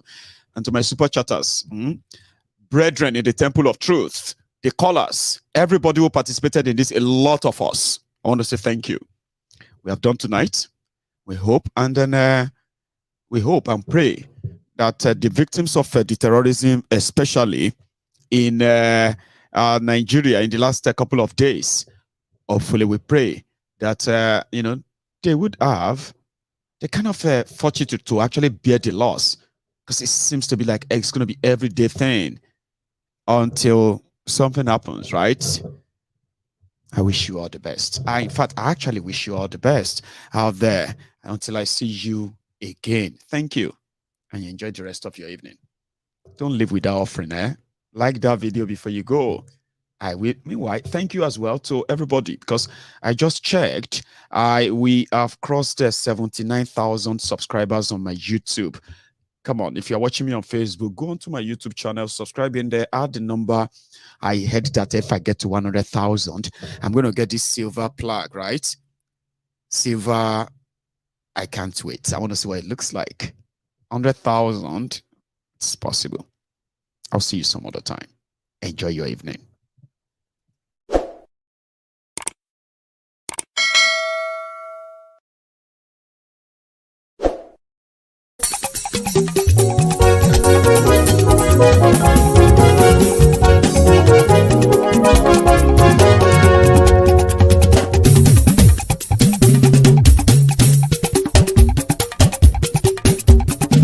Mayegun làwa mọ̀ làmọ̀ tó dòdòdò.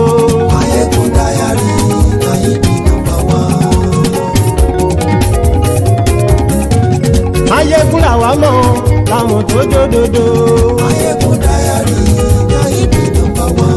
Mayegun ti dé o ọ̀rẹ́ ara ìlú. Mayegun dayari Nayibi #1. Lórí Facebook, lórí YouTube. Mayegun dayari Nayibi #1. Gbogbo bó ṣe ń lọ ni Mayegun já wa sí. Mayegun dayari Nayibi #1.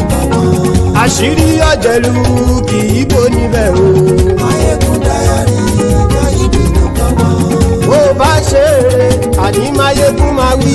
Mayegun dayari Nayibi #1. Ó sì tún ṣe eré wàá gbọ́ níbẹ̀ o. Mayegun dayari Nayibi #1. Mayegun dayari politico. Mayegun dayari Nayibi #1. Godfatherism kò sí lọ́rọ̀ Mayegun. Mayegun dayari Nayibi #1.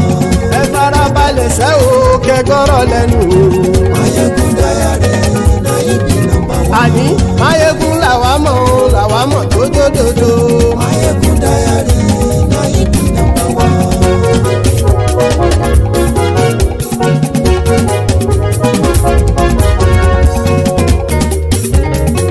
Àní ẹ̀sùn ràkì. Mayegun ti dé. Mayegun ti dé. Ọ̀jẹ̀lú ẹ̀sùn ràkì. Mayegun ti dé. Àní ẹ̀sùn ràkì. Mayegun ti dé. Lórí Facebook. Mayegun ti dé. Àní ẹ̀sùn ràkì. Mayegun ti dé. Lórí YouTube. Mayegun ti dé. Àní ẹ̀sùn ràkì. Mayegun ti dé. Bọ́ bàbá gbé wúrẹ́. Mayegun máa wí. Àní ẹ̀sùn ràkì. Mayegun ti dé. Ijó ìgbádìyẹ. Mayegun máa wí. Àní ẹ̀sùn ràkì. Mayegun ti dé. Bí pẹ̀sìdó bá rúfin o. Mayegun máa wí. Àní ẹ̀sùn ràkì. Mayegun ti dé. Bí gómìnà kówó jẹ. Mayegun máa wí. Àní ẹ̀sùn ràkì. Mayegun ti dé. Ọlọ́pàá ti ń darí bá. Mayegun máa wí. Àní ẹ̀sùn ràkì. Mayegun ti dé. Aṣòfin tí ń rúfin o. Mayegun máa wí. Àní ẹ̀sùn ràkì. Mayegun ti dé. Òpùrọ́ olóṣèlú. Mayegun máa wí. Àní ẹ̀sùn ràkì. Mayegun ti dé. Ọ̀jẹ̀lú ẹ̀sùn ràkì. Mayegun ti dé. Àní ẹ̀sùn ràkì. Mayegun ti dé.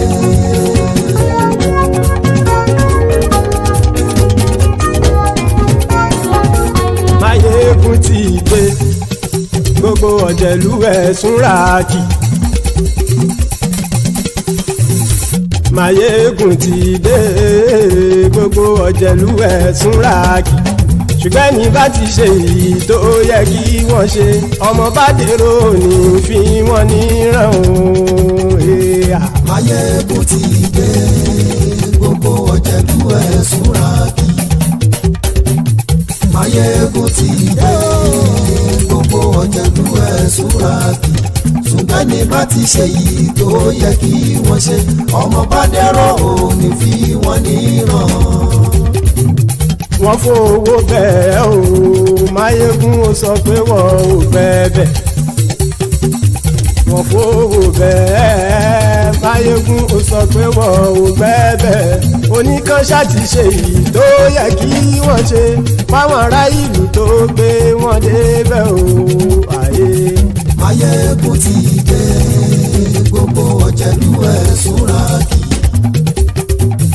Máyégún ti dé gbogbo ọ̀jẹ̀lú ẹ̀ súnra kì ṣùgbọ́n ní bá ti ṣe yìí tó yẹ kí wọ́n ṣe ọmọ bá dẹ́rọ̀ ò ní fi wọ́n níran. Kì máa yí ṣe eré ọ̀rọ̀ yìí kì í ṣe ẹ̀fẹ̀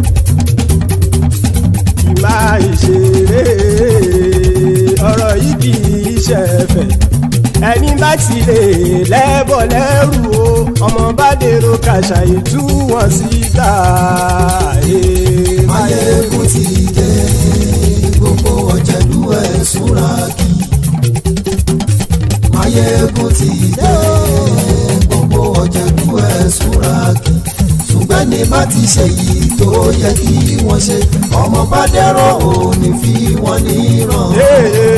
tẹnitẹni ọmọ Máyégún ọ̀rẹ́ ara ìlú mọ̀mọ́ ni mo fọlọ́run ṣọ́ ẹ̀ bá kìlẹ́bù lóòótọ́ olódodo ìlú ọ̀tá ìlú mọ̀mọ́ ni ìwọ ṣá máa ń ṣọ́ra kò sì mọ́ bẹ̀rù bọ́tà ń lè rí bóníṣègùn lé káwọn mọ̀mọ́ fi ṣera wọn ni ó ti dẹrùn tí wọn ò gbọ́dọ̀ sì mọ́ bẹ̀. èèpo ọ̀gọ̀lọ́mọ bá dérò tàjẹ́ ò gbọ́dọ̀ jẹ́ ó ti dọba lórí àbínú ẹni kò sì mọ́ fòyà àìsíwọ̀lú ní ẹnìkẹ́ ìgbódì ẹyin lábàrá o ó kó ẹni tó bá dán o àkàmù. Máyégún ti dé gbogbo ọ̀jẹ̀lú ẹ̀ túnra kì Máyégún ti dé gbogbo ọ̀jẹ̀lú ẹ̀ túnra kì o ẹni bá ti ṣe yìí tó yẹ kí wọ́n ṣe ọmọ bá dèrò òní fi wọ́n níran o. Máyégún ti dé gbogbo ọ̀jẹ̀lú ẹ̀ súnra kì Máyégún ti dé gbogbo ọ̀jẹ̀lú ẹ̀ súnra kì ṣùgbọ́n ní bá ti ṣe yìí tó yẹ kí wọ́n ṣe ọmọ bá dẹ́rọ̀ ò ní fi wọ́n níran.